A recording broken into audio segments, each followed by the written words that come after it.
ತಡೆಯೋದಾಗಲಿಲ್ಲ. ಅವನ್ನ ಇಟ್ಕೊಂಡು ಅವ್ನ ತೊಡೆ ಮೇಲೆ ಮಲಗಿ ಸುಮಾರು ಹೊತ್ತು ಹತ್ತಿದ್ದುಂಟು. ಸೊ ನಾವು ಬಾಂಬೆಯಲ್ಲಿ ನಾಟಕ ಮಾಡೋದಕ್ಕಿಂತ ಮುಂಚೆ ನಾನು ಮನೇಲಿ ನಮ್ಮ ಅಪ್ಪನೇ ಎದುರಿಗೆ ನಾಟಕ ಮಾಡಬೇಕಾಗಿತ್ತು. ಕನ್ನಡ ಕಲಾ ಸಂಘಕ್ಕೆ ಹ್ಯಾಟ್ರಿಕ್ ಪ್ರಶಸ್ತಿ ಬಂತು. ಇವತ್ತು ವೇದಿಕೆ ಮೇಲೆ ಸ್ಟೇಜ್ ಮೇಲೆ ಇಟಗಿರಣ್ಣವ್ರು ನೋಡಿದ್ವಿ ಅಂತಕ್ಕಂಥ ಮಾತನ್ನು ಇಟಗಿರಣ್ಣವ್ರ ಮುಂದೆನೇ ಹೇಳಿದಾಗ, ಯಾವತ್ತು ಮದುವೆ ಡೇಟು ಅಂತಂದರೆ ನಾವು ಬಾಂಬೆಯಲ್ಲಿ ಅವತ್ತು ಶೋ ಕೊಡೋ ದಿನವೇ ನನ್ನ ತಂಗಿ ಮದುವೆ. ಶೋ ಮುಗಿದ್ಮೇಲೆ ಇಟ್ಗಿರಣ್ಣವ್ರು ಬಂದು ನನ್ನ ಗಟ್ಟಿಯಾಗಿ ತಪ್ಪಿಕೊಂಡು ಹತ್ತಿದ್ದು ಈಗಲೂ ನನ್ನ ಕಣ್ಣಲ್ಲಿದೆ. ಯಾರೋ ಒಂದು ದೇವರೇ ಏನಾದರೂ ಭಗವಂತನೇ ಭೂಮಿಗೆ ಇಳಿದು ಬಂದ್ಬಿಟ್ಟನೇನಪ್ಪ ಅಂತ ಅನಿಸಿದ್ದು. ಅಷ್ಟು ತೇಜಸ್ಸು, ಆ ಮುಖದಲ್ಲಿ ಕಾಂತಿ. ಒಳ್ಳೆಯದು ಒಳ್ಳೆಯದು ಒಳ್ಳೆಯದು, ತುಂಬ ಒಳ್ಳೆಯದು, ವಯಸ್ಸಿದೆ, ಬೇಕಾದಷ್ಟು ವಯಸ್ಸಿದೆ, ಸಾಧನೆ ಮಾಡಿ ಅಂತ ದುನಿಯಾ ವಿಜಯ್ ಅವರು ನನಗೆ ಒಂದು 4-5 ಸಿಗರೇಟ್ ಡಿವಿದ್ದಾರೆ. ಅದೇ ರೀತಿ ಅಕ್ಕಿನೇನಿ ನಾಗೇಶ್ವರ ಅವರ ಪಕ್ಕ ಕೂತ್ಕೊಂಡು ಫೋಟೋ ತೆಗೆಸ್ಕೊಂಡದ್ದು ಅಂತ ಅನುಭವ. ಅವರು ನಮ್ಮ ನಾಟಕ ನೋಡಿದ್ರು. ಹಾಯ್, ಎಲ್ರಿಗೂ ನಮಸ್ಕಾರ. ವಜ್ರಸಖಿ ಯೂಟ್ಯೂಬ್ ಚಾನಲ್ಗೆ ನಿಮ್ಮೆಲ್ಲ ಸ್ವಾಗತ.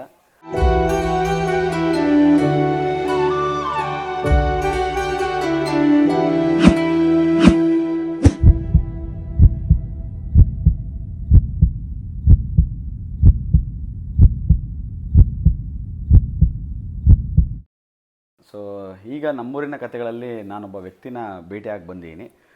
ಅವರು ಹೊಸಪೇಟೆಯ ಡಾಕ್ಟರ್ ರಾಜ್ಕುಮಾರ್ ಅಂತಲೇ ಪ್ರಸಿದ್ಧಿ. ಅವರು ಗಾಯಕರು ಹಾಗೂ ರಂಗಭೂಮಿ ಕಲಾವಿದರು. ಸೊ ಈಗ ನಾನು ಅವ್ರ ಮನೇಲೇ ಇದ್ದೀನಿ. ಅವ್ರು ಬೇರೆ ಯಾರೂ ಅಲ್ಲ, ನಿಮ್ಮ ನೆಚ್ಚಿನ ಚಂದ್ರಶೇಖರ್ SS ಅಂತ. ಸೊ ಅವ್ರನ್ನ ವೆಲ್ಕಮ್ ಮಾಡ್ತಾ ಇವತ್ತು ಈ ಪ್ರೋಗ್ರಾಮ್ನ ಶುರು ಮಾಡೋಣ, ಬನ್ನಿ. ನಮಸ್ಕಾರ ಎಲ್ಲ ವೀಕ್ಷಕರಿಗೆ. ನನ್ನ ಈ ಒಂದು ಜರ್ನಿಯನ್ನು ಹೇಳೋದಕ್ಕೆ ತುಂಬ ಹೆಮ್ಮೆ ಅನಿಸುತ್ತೆ. ಆದರೂ ಕೂಡ ಒಳಗೆ ಒಂದು ರೀತಿ ಮುಜುಗರ ಇದೆ. ಕಾರಣ ಇಷ್ಟೇ, ನಾನೇನೊಬ್ಬ ದೊಡ್ಡ ಸಾಧಕನಲ್ಲ, ಒಬ್ಬ ಪುಟ್ಟ ಕಲಾವಿದ. ಸೊ ಸಾಧನೆ ಶಾಸ್ತ್ರ ಎಷ್ಟು ಅಂತ ಹೇಳ್ತಾರಲ್ಲ ಆ ಥರ.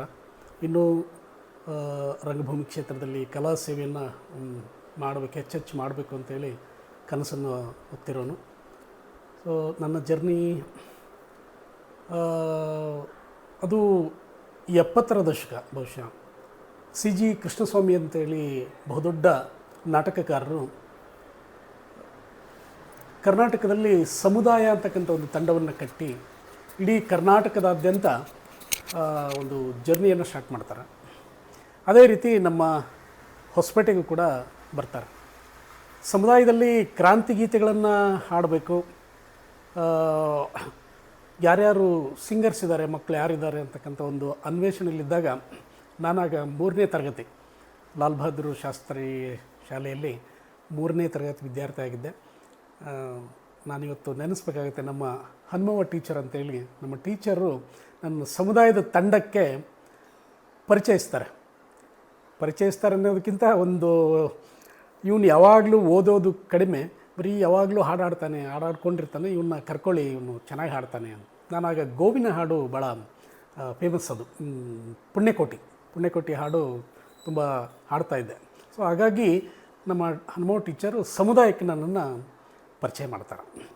ಸೊ ಅಲ್ಲಿಂದ ಸಮುದಾಯದ ತಂಡದ ಜೊತೆಗೆ ನಾನು ಬೆರೆತು ಸಮುದಾಯದಲ್ಲಿ ಕ್ರಾಂತಿಗೀತೆಗಳು, ಬಹುದೊಡ್ಡ ಹೆಸರು ಮಾಡಿರ್ತಕ್ಕಂಥ ಕ್ರಾಂತಿಗೀತೆಗಳು, ಅವುಗಳನ್ನು ಹಾಡೋದಕ್ಕೆ ಶಾಂತಾ ಕುಲಕರ್ಣಿ ಅಂತೇಳಿ ಅವರ ಒಂದು ಮಾರ್ಗದರ್ಶನದಲ್ಲಿ ನಾನು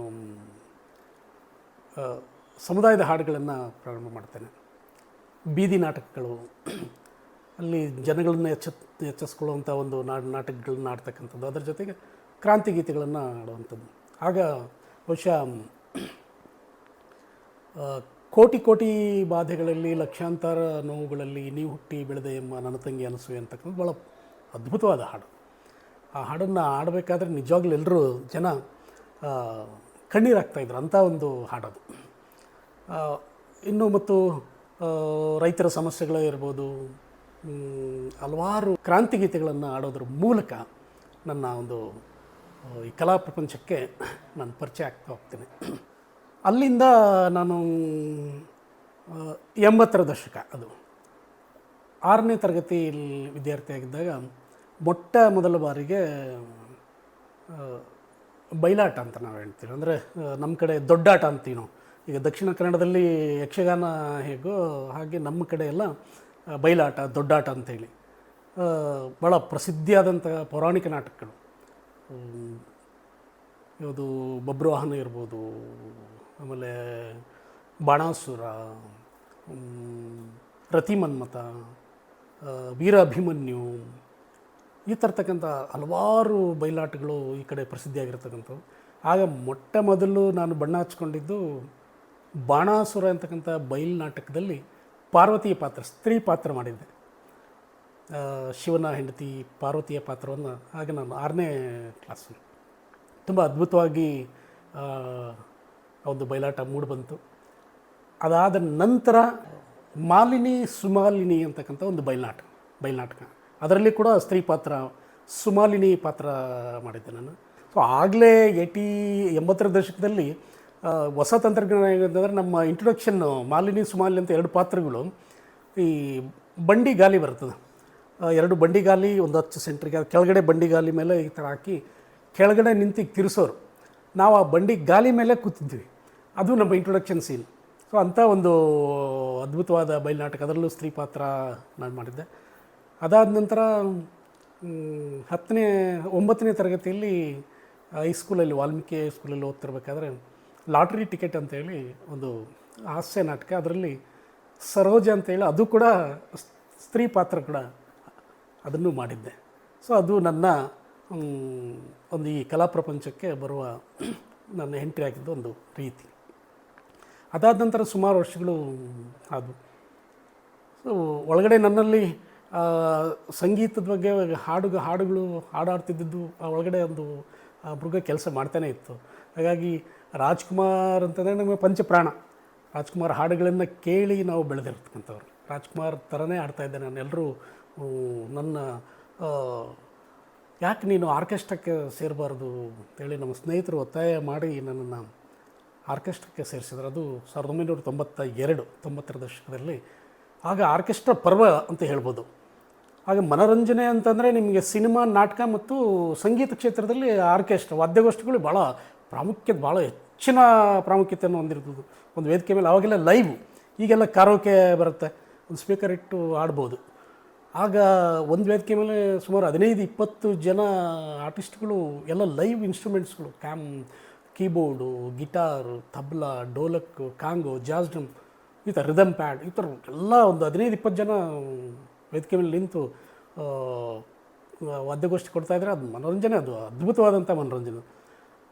ಆಗ ಇಡೀ ನಮ್ಮ ಹೊಸಪೇಟೆಯಲ್ಲಿ ಆರ್ಕೆಸ್ಟ್ರಾ ಇದ್ದಿದ್ದು ಮೊದಲು ವಿಜಯನಗರ ವಾದ್ಯಗೋಷ್ಠಿ ಅಂತಿತ್ತು. ಈಗೇನು ನಾವು ವಿಜಯನಗರ ಜಿಲ್ಲೆ ಅಂತ ಏನು ಹೇಳ್ತೀವಿ, ಆಗ ಸರಿಸುಮಾರು ಒಂದು 80ರ ದಶಕಗಳಲ್ಲೇ 70-80ರ ದಶಕಗಳಲ್ಲಿ ವಿಜಯನಗರ ವಾದ್ಯಗೋಷ್ಠಿ ಅಂತಿತ್ತು. ಅಲ್ಲಿ ತುಂಬ ಹಳಬರು, ಹಳೇ ಗಾಯಕರು, ಗೋಪಾಲಪ್ಪ ಅಂತ ಇರ್ಬೋದು, ಆಮೇಲೆ ವೆಂಕನಗೌಡರು, ನರಸಿಂಗ್ ಜೋಶಿ, ಶರ್ಮಾ, ಗುರುದೇವ್ ಅಂತಕ್ಕಂಥವ್ರು, ಇವರೆಲ್ಲ ಸೇರಿ ಒಂದು ವಿಜಯನಗರ ವಾದ್ಯಗೋಷ್ಠಿ ಅಂತ ಮಾಡಿಕೊಂಡಿದ್ದು. ಅದರಲ್ಲಿ 2 ಗುಂಪುಗಳಾಗಿ, ಒಂದು ಮೋಹನ್ ಮೆಲೋಡೀಸ್ ಅಂತ ಆಯಿತು, ಇನ್ನೊಂದು ನವರಂಗ್ ಮೆಲೋಡೀಸ್ ಅಂತ ಆಯಿತು. ನರಸಿಂಗ್ ಜೋಶಿ ಅವರ ನೇತೃತ್ವದಲ್ಲಿ ನವರಂಗ್ ಮೆಲೋಡೀಸು ಮತ್ತು ವೆಂಕನಗೌಡರ ನೇತೃತ್ವದಲ್ಲಿ ಮೋಹನ್ ಮೆಲೋಡೀಸ್ ಆಯಿತು. ಅದಕ್ಕೆ ಮೋಹನ್ ಅವರು ನನ್ನ ಗುರುಗಳು, ಆರ್ಕೆಸ್ಟ್ರಾ ಗುರುಗಳು. 92ರಲ್ಲಿ ನಾನು ಆರ್ಕೆಸ್ಟ್ರಾಕ್ಕೆ ಜಾಯ್ನ್ ಆಗ್ತೀನಿ. ಅಲ್ಲಿಂದ ಒಂದು 10 ವರ್ಷಗಳ ಕಾಲ ಅದೊಂದು ಆರ್ಕೆಸ್ಟ್ರಾ ಜರ್ನಿ, ಒಂದು ಅದ್ಭುತವಾದ ಜರ್ನಿ. ಬಳ್ಳಾರಿ, ಹೊಸಪೇಟೆ, ಬೆಂಗಳೂರು, ಇಡೀ ಕರ್ನಾಟಕದಾದ್ಯಂತ ಹಲವಾರು ವಾದ್ಯಗೋಷ್ಠಿಗಳ ಜೊತೆ ನಾನು ಕಾರ್ಯಕ್ರಮಗಳನ್ನು ಮಾಡಿದೆ. ಬೆಂಗಳೂರು ಅಂತಕ್ಕಂಥ ದೊಡ್ಡ ಒಂದು ಮಹಾನಗರದಲ್ಲಿ ಅಲ್ಲಿ ಆರ್ಕೆಸ್ಟ್ರಾಗಳಲ್ಲಿ ನಾನು ಆಡ್ತಾಯಿದ್ದೆ. ವಿಶೇಷವಾಗಿ ಅಣ್ಣವರ ಹಾಡು ಮತ್ತು ಅಶ್ವಥ್ ಅವ್ರನ್ನ ಹಾಡುಗಳನ್ನು ನಾನು ಕಣೆ ಮಾಡ್ತಾಯಿದ್ದೆ. ಕಾರ್ಮೋಡ ಮಳೆಯಾಗಿ ಸುರಿದಾಗ ಕಣ್ಣ ಹನಿಗೆ ಮುಕ್ತಿ, ಮರದ ಹಕ್ಕಿ ಮರಿ ರೆಕ್ಕೆ ಬೀಸಿದರೆ ಅದರ ಕರಿಗೆ ಮುಕ್ತಿ. ಸೊ ಹೀಗಾಗಿ ಅದೊಂದು 10 ವರ್ಷಗಳ ಕಾಲ ನನ್ನದು ಆರ್ಕೆಸ್ಟ್ರಾ ಜರ್ನಿ. ಆದರೆ 1999 ನಾನು ರಂಗಭೂಮಿಗೆ ಮತ್ತೆ ವಾಪಸ್ ಬರುವಂಥ ಕಾಲ. ಸುಮಾರು 60 ವರ್ಷಗಳ ಇತಿಹಾಸ ಇರ್ತಕ್ಕಂತಹ ಕನ್ನಡ ಕಲಾ ಸಂಘ TB ಡ್ಯಾಮಲ್ಲಿ, ಅಂದಿನ ಟಿ ಎಸ್ ಪಿ ಫ್ಯಾಕ್ಟ್ರಿಯಲ್ಲಿ ಕನ್ನಡಿಗರೆಲ್ಲರೂ ಸೇರಿಕೊಂಡು ಒಂದು ಕನ್ನಡ ಸಂಘವನ್ನು ಮಾಡ್ಕೊಂಡಿದೆ, ಕನ್ನಡ ಕಲಾ ಸಂಘ ಅಂತೇಳಿ. ಅಲ್ಲಿ ಕನ್ನಡ ನಾಟಕಗಳನ್ನು ಬರೀ ರಂಗಭೂಮಿಗೆ ಸೀಮಿತವಾಗಿರ್ತಕ್ಕಂಥ ಅದು ಮುಂಬೈಯಲ್ಲಿ ನಡ್ತಿರ್ತಕ್ಕಂಥ ಅಖಿಲ ಭಾರತ ಕುವೆಂಪು ನಾಟಕ ಸ್ಪರ್ಧೆಯಲ್ಲಿ ಭಾಗವಹಿಸೋದಕ್ಕೆ ಒಂದು ನಾಟಕ ತೊಗೊಂಡಿರ್ತಿತ್ತು. ನಾಟಕದ ಹೆಸರು ದಫನ್ ಅಂತ. ಹುಲಿ ಶೇಖರ್ ಅವರು ರಚನೆ ಮಾಡಿರ್ತಕ್ಕಂಥ ದಫನ್ನು. ಅದಕ್ಕೆ ಧನಂಜಯ ಕುಲಕರ್ಣಿ ಅಂತೇಳಿ ನನ್ನ ರಂಗಭೂಮಿ ಗುರುಗಳವರು, ಅವರ ನಿರ್ದೇಶನದಲ್ಲಿ ಮೊಟ್ಟ ಮೊದಲಿಗೆ ನಾನು ಕನ್ನಡ ಕಲಾ ಸಂಘಕ್ಕೆ ರಂಗಭೂಮಿಗೆ ಎಂಟ್ರಿ ಆಗಿದ್ದು ಒಬ್ಬ ಗಾಯಕನಾಗಿ. ಧನಂಜಯ ಕುಲಕರ್ಣಿಯವರು ನನಗೆ ಹಾಡುಗಾರರು ಬೇಕು, ತುಂಬ ಹಾಡುಗಳಿದ್ದು ದಫನ್ ನಾಟಕದಲ್ಲಿ. ರಂಗಭೂಮಿ ರಂಗಗೀತೆಗಳಂದರೆ ಅದೊಂದು ರೀತಿಯ ವಿಶಿಷ್ಟವಾದ ಹಾಡುಗಳು. ಅಲ್ಲಿ ಯಾವುದೇ ರೀತಿಯಿಂದ ಮೈಕ್ ಸಿಸ್ಟಮ್ ಆಗಲಿ ಎಕೋ ಆಗಲಿ ಯಾವುದೇ ರೀತಿ ಇರಲ್ಲ. ಅದು ವಾಯ್ಸ್ ಬಿಟ್ಟು ಆಡ್ತಕ್ಕಂಥದ್ದು. ರಂಗಗೀತೆಗಳಿಗೆ ತನ್ನದೇ ಆದ ಒಂದು ವಿಶಿಷ್ಟವನ್ನು ಹೊಂದಿರ್ತಕ್ಕಂಥ ನಮಗೆ ಹೊಸ ಅನುಭವ ರಂಗಗೀತೆಗಳು. ಯಾಕಂದರೆ ನಾವು ಇಲ್ಲಿವರೆಗೂ ಆರ್ಕೆಸ್ಟ್ರಾಗಳಲ್ಲಿ ಮೈಕ್ ಇಟ್ಕೊಂಡು ಎಕೋ ಇಟ್ಕೊಂಡು ಆ ಥರ ಒಂದು ಇಮಿಟೇಷನ್ ಮಾಡಿ, ರಾಜ್ಕುಮಾರ್ ಇಮಿಟೇಷನ್ ಎಲ್ಲ ಮಾಡ್ಕೊಂಡು ಆಡ್ತಕ್ಕಂಥವ್ರು. ನನಗೆ ನಮ್ಮ ಧನಂಜಯ ಕುಲಕರ್ಣಿಯವರು ಇದು ಆರ್ಕೆಸ್ಟ್ರಾನೇ ಬೇರೆ ಮತ್ತು ರಂಗಗೀತೆಗಳೇ ಬೇರೆ ಆಗುತ್ತೆ. ಇಲ್ಲಿ ನಿಮಗೆ ಯಾವುದೇ ರೀತಿಯಿಂದ mic, echo mic, effective mic ಇರಲ್ಲ. ನೀವು ಕೂತು ಆಡಿದರೆ ಕೊನೆಯ ಪ್ರೇಕ್ಷಕನವರೆಗೂ ತಲುಪುವಂಥ ಇದಿರಬೇಕು, ದನಿ ಇರಬೇಕು, ಆ ಥರ ಇರಬೇಕು ಅಂಥೇಳಿ ರಂಗಗೀತೆಗಳನ್ನು ಪರಿಚಯ ಮಾಡಿಕೊಟ್ರು ನನಗೆ. ಸೊ ಅದಕ್ಕೆ ಗಾಯಕನಾಗಿ ನಾನು ಮೊಟ್ಟ ಮೊದಲಿಗೆ ಮುಂಬೈಯಲ್ಲಿ ಮಾಟುಂಗದಲ್ಲಿ ಕರ್ನಾಟಕ ಸಂಘ ಅಂತೇಳಿ ಪ್ರತಿ ವರ್ಷ ಅವರು ಅಖಿಲ ಭಾರತ ಕುವೆಂಪು ನಾಟಕ ಸ್ಪರ್ಧೆ ಮಾಡ್ತಾರೆ. ಅಲ್ಲಿ ಪ್ರದರ್ಶನ ಮಾಡಿದ್ವಿ. 1999ರಲ್ಲಿ ಮೂರು ಪ್ರಥಮ ಬಹುಮಾನಗಳನ್ನು ನಮ್ಮ ನಾಟಕಕ್ಕೆ ಬಂತು. ಅತ್ಯುತ್ತಮ ನಾಟಕ, ಅತ್ಯುತ್ತಮ ನಿರ್ದೇಶನ ಮತ್ತು ಅತ್ಯುತ್ತಮ ಸಂಗೀತ, ಹೀಗೆ 3 ವಿಭಾಗಗಳಲ್ಲಿ ಆ ನಾಟಕಕ್ಕೆ ಪ್ರಶಸ್ತಿ ಬಂದು ನನ್ನನ್ನು ಮತ್ತಷ್ಟು ರಂಗಭೂಮಿಗೆ ಸೆಳೆತ ಆಗುವಂಥ ಮಾಡ್ತು. ಯಾಕಂದರೆ ನಮಗೆ ರಂಗಭೂಮಿ ಅಂದ್ಕೂಡಲೇ ಪೌರಾಣಿಕದಲ್ಲಿ ನಾವು ಮಾಡಿದ್ವಿ. ಆಮೇಲೆ ಸಾಮಾಜಿಕ ನಾಟಕಗಳಲ್ಲಿ ಆರ್ಕೆಸ್ಟ್ರಾದಲ್ಲಿದ್ದಾಗ ಬ್ಯಾಕ್ಗ್ರೌಂಡು ಸಿಂಗರ್ ಆಗಿ ನಾವು ಹೋಗ್ತಾಯಿದ್ವಿ. ಅಂದರೆ ಸಾಮಾಜಿಕ ನಾಟಕಗಳಂತ ಏನು ಬರ್ತದಲ್ಲ, ವೃತ್ತಿ ಭೂಮಿ ನಾಟಕ ಅಂತ ಏನು ಹೇಳ್ತೀವಿ, ಆ ಥರದಂಗೆ. ಅದಾದಮೇಲೆ ನಮಗೆ ನಮ್ಮ ಮನಸ್ಸಿನ ಮೇಲೆ ಭಾಳ ಪರಿಣಾಮ ಬೀರಿದ್ದು ಏನಂತಂದರೆ ನೀನಾಸಂ ನಾಟಕಗಳು. ಅದ್ಭುತವಾದ ನಾಟಕಗಳನ್ನು ನೋಡಿ ಈ ಥರದ ನಾಟಕಗಳಲ್ಲಿ ನಾವು ಭಾಗವಹಿಸಬೇಕು, ಈ ಥರದ ನಾಟಕಗಳಲ್ಲಿ ನಾವು ಮಾಡಬೇಕು ಅಂತಕ್ಕಂಥದ್ದು. ನನಗೆ ದಫನ್ ನಾಟಕದ ಮೂಲಕ ನನಗೆ ನೀನಾಸಂ ಜೊತೆ ಮಾಡಿರ್ತಕ್ಕಂಥ ಒಂದು ಅನುಭವ ಆಯಿತು. ಸೊ ಅಲ್ಲಿಂದ ಸರಿಸುಮಾರು ಇಲ್ಲಿವರೆಗೂ 99ರಿಂದ 2023 24 ವರ್ಷಗಳ ಕಾಲ ರಂಗಭೂಮಿಯ ಜೊತೆ ಒಂದು ಒಡನಾಟ. ಸೊ ಹಲವಾರು ನಾಟಕಗಳು, ಚಂದ್ರಶೇಖರ್ ಕಂಬಾರ್ ಅವರು, BV ಕಾರಂತರು, ಹುಲಿ ಶೇಖರ್ ಅವ್ರದ್ದು, ಹೀಗೆ ಹಲವಾರು ದಿಗ್ಗಜರ ನಾಟಕಗಳನ್ನು ಮಾಡಿ ಅದಾದಮೇಲೆ 99ರಲ್ಲಿ ನಮಗೆ 3 ಬಹುಮಾನ ಬಂತು. ಅದಾದ ನಂತರ 2000 ಇಸ್ವಿಯಲ್ಲಿ ಚಂದ್ರಶೇಖರ್ ಕಂಬಾರರ ನಾಯಿಕತೆ ಅಂತೇಳಿ ನಾಟಕಕ್ಕೆ ನನ್ನ ಒಂದು ಇನ್ವಾಲ್ವ್ಮೆಂಟು, ನನ್ನ ಒಂದು ಆ ಶ್ರದ್ಧೆಯನ್ನು ನೋಡಿ ನಮ್ಮ ಗುರುಗಳಾದ ಧನಂಜಯ ಕುಲಕರ್ಣಿಯವರು ಆ ನಾಟಕಕ್ಕೆ ನನ್ನನ್ನು ಮುಖ್ಯ ನಾಯಕನ ಪಾತ್ರಕ್ಕೆ ನನ್ನ ಆಯ್ಕೆ ಮಾಡಿಕೊಂಡ್ರು. ನಾಯಿಕತೆ ಬಹುಶಃ ಸಂಗೀತಕ್ಕಂಥ ಅಂತಕ್ಕಂಥ ಒಂದು ಸಿನಿಮಾ ಆಗಿದೆ. ಲೋಕೇಶ್ ಅವರು ನಾಯಕತ್ವದಲ್ಲಿ ಆ ಸಿನಿಮಾ ಆಗಿದೆ ಆ ಕತೆ. ಅದರಲ್ಲಿ ಜಯಮಾಲ ಮತ್ತು ಲೋಕೇಶ್ ಅವರಿಗೆ ಅತ್ಯುತ್ತಮ ನಟ ಪ್ರಶಸ್ತಿ ಕೂಡ ಬಂದಿತ್ತು. ಅಂತ ಅದ್ಭುತವಾದ ನಾಟಕ ಅದು. ಮುಂಬೈಯಲ್ಲಿ ಪ್ರದರ್ಶನ ಮಾಡಿದಾಗ 7 ಪ್ರಶಸ್ತಿಗಳು ಬಂದವು ಆ ನಾಟಕಕ್ಕೆ. ಅತ್ಯುತ್ತಮ 7 ಪ್ರಶಸ್ತಿಗಳು ಬಂದವು. ಆ ನಾಟಕದಲ್ಲಿ ನಾನು ನಾಯಕನ ಪಾತ್ರ ಮಾಡಿದೆ.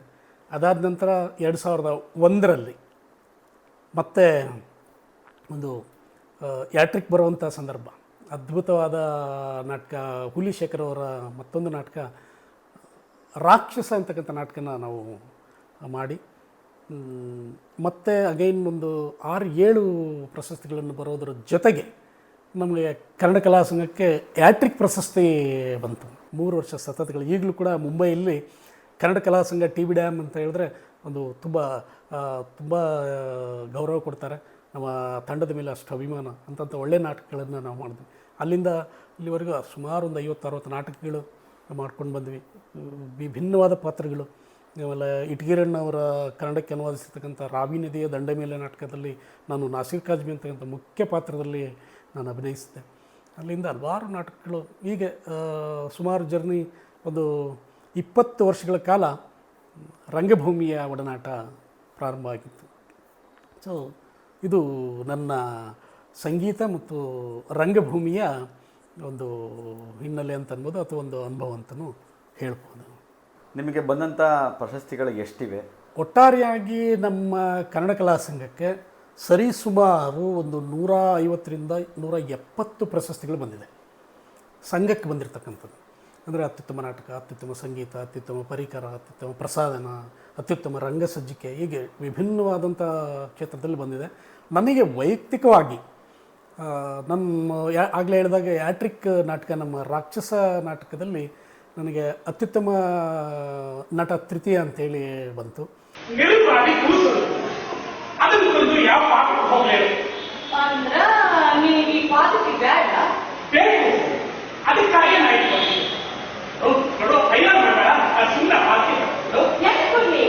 ಅದಾದ ನಂತರ ಸದ್ಯಕ್ಕಿದು ಹುಚ್ಚರ ಸಂತಿ ಅಂತೇಳಿ ಹಸನ್ಮಂಟು ಅವ್ರದ್ದು, ಆ ನಾಟಕಕ್ಕೆ ಅತ್ಯುತ್ತಮ ಪೋಷಕ ನಟ ಪ್ರಶಸ್ತಿ ಬಂತು. ಅದಾದ ನಂತರ ನಮ್ಮ ಭಾಗದ ಅವಳಿ ಜಿಲ್ಲೆಯ ಪ್ರಖ್ಯಾತರಾಗಿರ್ತಕ್ಕಂಥ ಕೊಟ್ಟೂರಿನ ಕುಂ ವೀರಭದ್ರಪ್ಪ ಅವರ ಆಧಾರಿತ ಅವರು ರಚನೆ ಮಾಡಿರ್ತಕ್ಕಂಥ ಬೇಲಿ ಮತ್ತು ಹೊಲ ನಾಟಕದಲ್ಲಿ ವಿಠೋಬ ಅಂತ ಪಾತ್ರ ಮಾಡಿದ್ದೆ, ಅದಕ್ಕೆ ನನಗೆ ಅತ್ಯುತ್ತಮ ಪೋಷಕ ನಟ ಪ್ರಶಸ್ತಿ ಬಂತು.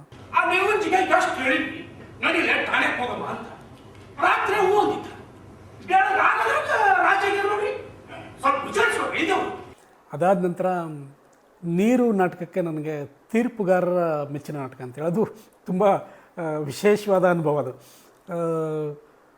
ಈ ಕಡೆ ಅತ್ಯುತ್ತಮ ನಟ, ಪೋಷಕ ನಟ ಅಂತ ಈ ಥರದ ವಿಭಾಗ ಇರ್ತದೆ. ನಾವು ಇದೇನಿದು ತೀರ್ಪುಗಾರರ ಮೆಚ್ಚಿನ ನಾಟಕ ಏನು ಅಂತ, ಇಲ್ಲ ನೀವು ಅಷ್ಟು ಚೆನ್ನಾಗಿ ಮಾಡಿದ್ರಿ, ಎಲ್ಲ ನಾಟಕಗಳಿಗೆ ಈ ಥರದ ಪ್ರಶಸ್ತಿಗಳು ಬಂದಿದ್ದು ಕೊಟ್ಟಿದ್ದೀವಿ, ಸೊ ಹೀಗಾಗಿ ನಿಮ್ಮನ್ನು ನಾವು ಕನ್ಸಿಡರ್ ಮಾಡಲೇಬೇಕು ಅಂತ ಒಂದು ಅಭಿನಯ ಇತ್ತು ಅಂತೇಳಿ ತೀರ್ಪುಗಾರರ ಮೆಚ್ಚಿನ ನಟ ಅಂತೇಳಿ ನನಗೆ. ಸಂತೋಷ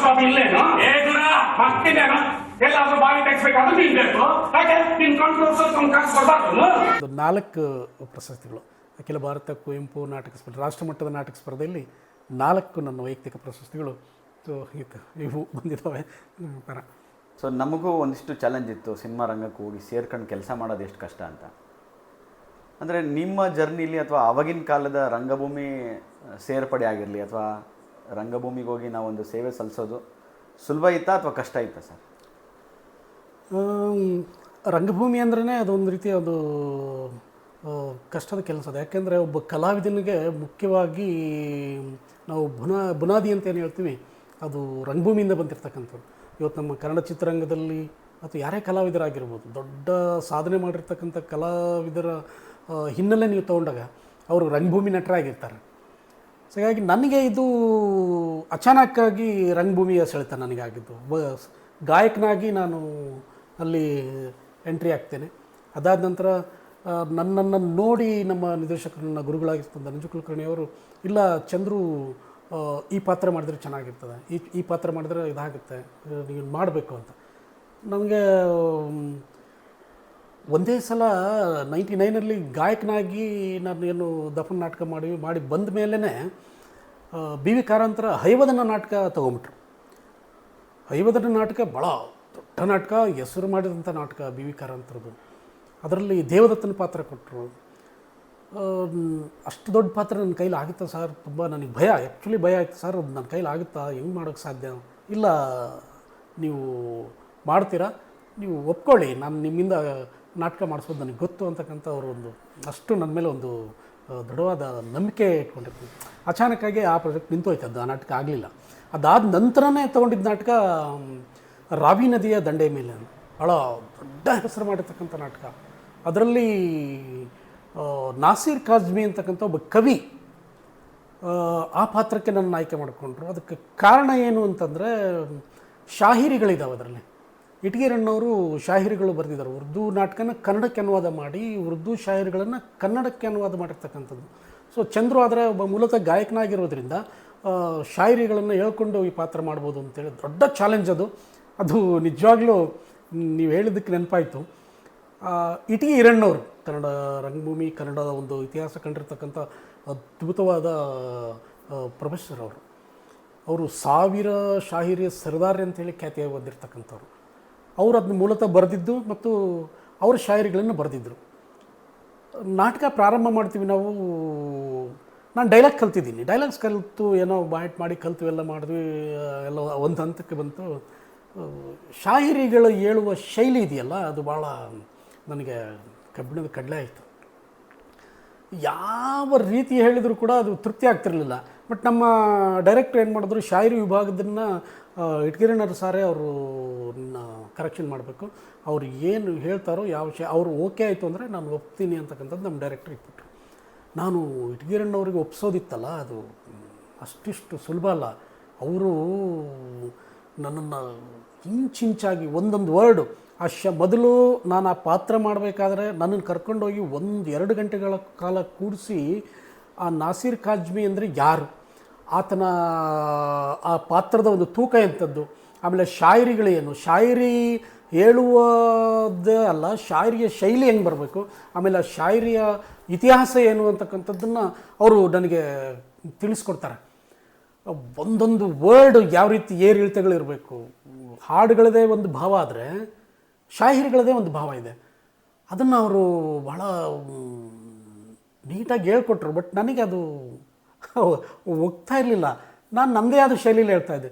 ಕೊನೆಗೆ ನಮ್ಮ ಗುರುಗಳು ಇಟ್ಗಿರಣ್ಣವರು ನನ್ನನ್ನು ಹೊಡೆಯೋಕೆ ಬಂದಿದ್ದು ಉಂಟು. ಏನು ಹೇಳ್ತೀಯ ನೀನು, ಗೊತ್ತಾಗಲ್ಲ, ನೀನು ಕತ್ತೆ ಮಾಡ್ತೀಯ, ನಾನು ಶಾಯರಿ ಅಂದರೆ ಏನು ಅಂದ್ಕೊಂಡಿದ್ದೀನಿ. ನನಗೆ ಇದು ಒಳ್ಳೆ ಪೀಕ್ಲಾಟ ಬಿತ್ತಲ್ಲಪ್ಪ ಅಂಥೇಳಿ ಇನ್ನೇನು ಸರ್ ನನ್ನ ಕೈಲಿ ಆಗೋದೇ ಇಷ್ಟು, ನಾನು ಏನು ಮಾಡಲಿ ಸರ್ ಅಂತೇಳಿ ಕೈ ಎತ್ತಿಬಿಟ್ಟಿದ್ದೆ ನಾನು. ಕೊನೆಗೆ ಏನು ಮಾಡೋದು, ಇವ್ರನ್ನ ಹೆಂಗೆ ಒಪ್ಸೋದು, ಏನು ಮಾಡೋದು ಅಂತೇಳಿ ಮಾಡಿದಾಗ ನಾನೇ ಒಂದು ಐಡಿಯಾ ಮಾಡಿ, ಸರ್ ಒಂದು ಕೆಲಸ ಮಾಡಿಬಿಡಿ, ಅವಾಗೆಲ್ಲ ಮೊಬೈಲ್ ಏನಿರಲಿಲ್ಲ, ಟೇಪ್ ರಿಕಾರ್ಡ್ರಲ್ಲಿ ಸರ್ ಇಷ್ಟು ನಾಟಕದ ಶಾಯರಿಗಳನ್ನು ನೀವು ಹೇಳಿಬಿಡಿ, ನಾನು ಕೇಳ್ಕೊಳ್ತೀನಿ. ಯಾಕಂದರೆ ಮೂಲತಃ ಸಿಂಗರ್ ಆಗಿರೋದ್ರಿಂದ ನಮಗೆ ಕೇಳಿ ಹಾಡಿ ಅಭ್ಯಾಸ ಅಲ್ವಾ. ಹಾಗಾಗಿ ಆ ಅಷ್ಟು ಶಾಯರಿಗಳನ್ನು ಟೇಪ್ ರಿಕಾರ್ಡ್ರಲ್ಲಿ ರೆಕಾರ್ಡ್ ಮಾಡಿಕೊಂಡು ನಾನು ಕೇಳಿ ಮತ್ತೆ ಅದನ್ನು ಅಭ್ಯಾಸ ಮಾಡಿ ಕೊನೆಗೆ ನಾಟಕದಲ್ಲಿ ಮಾಡಿದಾಗ ನಿಜವಾಗ್ಲೂ ಮೊದಲನೇ ಶೋ ದಿನ ನನಗಿನ್ನೂ ನೆನಪಿದೆ. ನಗರಸಭಾ ಕಲಾಮಂದಿರದಲ್ಲಿ ಶೋ ಮುಗಿದ ಮೇಲೆ ಇಟ್ಕಿರಣವ್ರು ಬಂದು ನನ್ನ ಗಟ್ಟಿಯಾಗಿ ತಪ್ಪಿಕೊಂಡು ಹತ್ತಿದ್ದು ಈಗಲೂ ನನ್ನ ಕಣ್ಣಲ್ಲಿದೆ. ಅದಾದಮೇಲೆ 2ನೇ ಶೋ ನಮ್ಮದು ಧಾರವಾಡದಲ್ಲಿ ಮಾಡ್ತೇವೆ, ಹೌಸ್ಫುಲ್ ಥಿಯೇಟ್ರ್. ನಾಟಕ ಮುಗಿದಾದ್ಮೇಲೆ ನನ್ನನ್ನು ಬಂದು ನಾವು ಇವತ್ತು ವೇದಿಕೆ ಮೇಲೆ ಸ್ಟೇಜ್ ಮೇಲೆ ಇಟ್ಗಿರಣ್ಣವ್ರು ನೋಡಿದ್ವಿ ಅಂತಕ್ಕಂಥ ಮಾತನ್ನು ಇಟ್ಗಿರಣ್ಣವ್ರ ಮುಂದೆನೇ ಹೇಳಿದಾಗ ನನ್ನ ಜೀವನದಲ್ಲಿ ಮರಿಲಾರದಂಥ ಘಟನೆ ಅದು. ಸೊ ಹಾಗಾಗಿ ಆಗ ನನಗೆ ಆ ನಾಟಕಕ್ಕೆ ಪಟ್ಟ ಕಷ್ಟ ಅದು ಫಲ ಅವತ್ತು ಸಿಕ್ತು ಅಂತ. ಆ ಥರ ಹಲವಾರು ಅಷ್ಟು ಸುಲಭ ಅಲ್ಲ. ನನಗೆ ಇನ್ನೂ ಒಂದು ಭಾಳ ವೈಯಕ್ತಿಕವಾಗಿ ಭಾರಿ ಮನಸ್ಸಿಗೆ ನೋವಾದಂಥ ಒಂದು ಸಂಗತಿ ಕೂಡ ನಾನು ಹಂಚ್ಕೊಳ್ಳೋಕ್ಕೆ ಇಷ್ಟಪಡ್ತೇನೆ. 2001 ನಮ್ಮ ಸಂಘಕ್ಕೆ ಮುಂಬೈಯಲ್ಲಿ 2 ವರ್ಷ ಪ್ರಶಸ್ತಿ ಬಂದಿದೆ, ಹ್ಯಾಟ್ರಿಕ್ ಬರುವಂಥ ಚಾನ್ಸಸ್ಸು. ಆಗ ನಾವು ಹುಲಿಶೇಖರ್ ಅವರ ಆಗಲೇ ಹೇಳಿದಾಗೆ ರಾಕ್ಷಸ ನಾಟಕ ತೊಗೊಂಡಿದ್ದೀವಿ, ಅದರಲ್ಲಿ ಮುಖ್ಯ ಪಾತ್ರ, ನಾಯಕನ ಪಾತ್ರ. ಶೋ ಇನ್ನೊಂದು 15-20 ದಿನ ಇರಬೇಕಾದ್ರೆ ಅಚಾನಕ್ಕಾಗಿ ನನ್ನ ತಂಗಿ ಮದುವೆ 1 ವರ್ಷ ಆದಮೇಲೆ ಆಗಬೇಕಾಗಿತ್ತು. ಅದು ಯಾವುದೋ ಕಾರಣದಿಂದ ಮದುವೆ ಬೇಗ ಮಾಡಬೇಕು ಅಂತೇಳಿ, ಅಂದರೆ ಗಂಡಿನ ಮನೆಯವರಿಂದ ಏನೋ ಪ್ರಾಬ್ಲಮ್ ಆಗಿ ಮದುವೆ ಬೇಗ ಮುಗಿಸ್ಬೇಕು ಅಂತ ಡಿಸೈಡ್ ಆಗುತ್ತೆ. ಮದುವೆ ಫಿಕ್ಸ್ ಆಗುತ್ತೆ. ಕರೆಕ್ಟಾಗಿ ಅದು ಯಾವತ್ತು ಮದುವೆ ಡೇಟು ಅಂತಂದರೆ ನಾವು ಬಾಂಬೆಯಲ್ಲಿ ಅವತ್ತು ಶೋ ಕೊಡೋ ದಿನವೇ ನನ್ನ ತಂಗಿ ಮದುವೆ. ಇದು ಹೆಂಗೆ ಮಾಡೋದು? ನಾನು ನಮ್ಮ ತಂಡದವ್ರಿಗೆ ಹೇಳಿದೆ, ಸರ್ ಈ ಥರ ಹಿಂಗೆ ನಮ್ಮ ತಂಗಿ ಮದುವೆ ಇದೆ, ನಾನು ಇರಲೇಬೇಕು, ಬೇರೆ ಯಾರಾದರೂ ಈ ಥರ ಈ ಪಾತ್ರ ಮಾಡಿಸಿ ಅಂತ. ಎಲ್ಲರೂ ಅವಾಗ ಶಾಕ್. ಏನಂತಂದ್ರೆ ಇರೋದು 15 ದಿನ, ತುಂಬ ದೊಡ್ಡ ಪಾತ್ರ ಅದು. 1 ಅವರ್ ನಾಟಕದಲ್ಲಿ 15-20 ಜನ ಅರ್ಧ ಗಂಟೆ ಇದ್ದರೆ, ಇನ್ನೂ ಅರ್ಧ ಗಂಟೆ ನಾಯಕ ಮತ್ತು ನಾಯಕಿ ಒಂದೇ ಸೀನ್. ಅದು ಒಂದು ಸೀನಲ್ಲಿ ಬರೋಂಥ ನಾಟಕ, ದೊಡ್ಡ ಪಾತ್ರ ಮತ್ತು ತುಂಬ ಡೈಲಾಗ್ ಇರ್ತಕ್ಕಂಥ. ಯಾರು ಮಾಡೋದು ಸಾಧ್ಯನೇ ಇಲ್ಲ ಚಂದ್ರು. ನೀನು ಏನಾದರೂ ಹಿಂಗೆ ಕೈ ಎತ್ಬಿಟ್ರೆ ಪ್ರಾಬ್ಲಮ್ ಆಗುತ್ತೆ. ಯಾಕೆಂದರೆ ನಮಗೆ ಆಗಲೇ 2 ವರ್ಷ ಪ್ರಶಸ್ತಿಗಳು ಬಂದಿದೆ, ಇದು ಹ್ಯಾಟ್ರಿಕ್ ಬರುವಂಥ ಸಂದರ್ಭ, ಕಷ್ಟ ಆಗುತ್ತೆ, ನೀನು ಏನಾದರೂ ಮಾಡಿ ಪಾತ್ರ ಮಾಡಲೇಬೇಕು, ಬೇರೆ ದಾರಿ ಇಲ್ಲ, ಏನು ಮಾಡೋದು, ಮಾಡಬೇಕು. ಆಗಿನೂ ನಮ್ಮ ತಂದೆಯವರು ಇದ್ರಿನ್ನು, ನಮ್ಮ ತಂದೆಯವ್ರನ್ನ ಹೆಂಗಾದ್ರೂ ಒಪ್ಪಿಸ್ಬೇಕು, ಒಂದು ಸಲ ಅವ್ರ ಕಿವಿಲಿ ಹಾಕಬೇಕು, ನಾಟಕಕ್ಕೆ ಅಂತ ಅಲ್ಲ, ನಾನು ಅವತ್ತು ಮದುವೆಗೆ ಇರಲ್ಲ ಅನ್ನೋದನ್ನು ತಿಳಿಸ್ಬೇಕಾಗಿತ್ತು. ಹೆಂಗೆ ತಿಳಿಸೋದು? ಸೊ ನಾವು ಬಾಂಬೆಯಲ್ಲಿ ನಾಟಕ ಮಾಡೋದಕ್ಕಿಂತ ಮುಂಚೆ ನಾನು ಮನೇಲಿ ನಮ್ಮ ಅಪ್ಪನೇ ಎದುರಿಗೆ ನಾಟಕ ಮಾಡಬೇಕಾಗಿತ್ತು. ಸೊ ಅದು ನಾಟಕ ಮಾಡಿದಾಗೆಲ್ಲ ಒಳಗಡೆ ಒಂದು ರೀತಿ ಆತ್ಮವಂಚನೆ ಮಾಡ್ಕೊಳ್ತಿದ್ದೀನಿ ಅಂತ ನನಗೆ ಗೊತ್ತು. ಆದರೆ ಇಲ್ಲಿ ಸಂದರ್ಭ ಹೇಗಿದೆ ಅಂತಂದರೆ, ಈಗ ಮದುವೆ ಅಂತಂದರೆ ನಾನು ಇಲ್ಲಾಂದ್ರೂ ಮದುವೆ ನಡೆಯುತ್ತೆ, ನಾಟಕ ನಾನಿಲ್ಲ ಅಂದ್ರೆ ನಾಟಕ ಆಗಲ್ಲ. ಯಾವುದನ್ನು ಆಯ್ಕೆ ಮಾಡ್ಕೊಳ್ಬೇಕು ಅನ್ನೋದು ಒಂದು ದೊಡ್ಡ ಸಂದಿಗ್ಧ ಪರಿಸ್ಥಿತಿ. ಕೊನೆಗೆ ನಮ್ಮ ತಂಡದವರು ನಾವು ಒಂದು ಪ್ಲ್ಯಾನ್ ಮಾಡಿಕೊಂಡು ಮೊದಲು ನಮ್ಮ ತಂದೆ ಮುಂದೆ ನಾವು ನಾಟಕ ಮಾಡ್ತೀವಿ. ಏನು ಸುಳ್ಳು ಹೇಳಿತ್ತು, ಏನು ಅಂದರೆ, ಇಲ್ಲ ನಿಮ್ಮ ಮಗನಿಗೆ ಒಂದು ಕೆಲಸದ ಬಗ್ಗೆ ಇಂಟ್ರ್ಯೂ ಇದೆ ಬಾಂಬೆಯಲ್ಲಿ, ಅವತ್ತಿನ ಬರಲೇಬೇಕು ನಿಮ್ಮ ಮಗ, ಕಳಿಸಿ ಅಂತ ನಮ್ಮ ತಂಡದವರು ಹೇಳಿದರು. ನಮ್ಮಪ್ಪ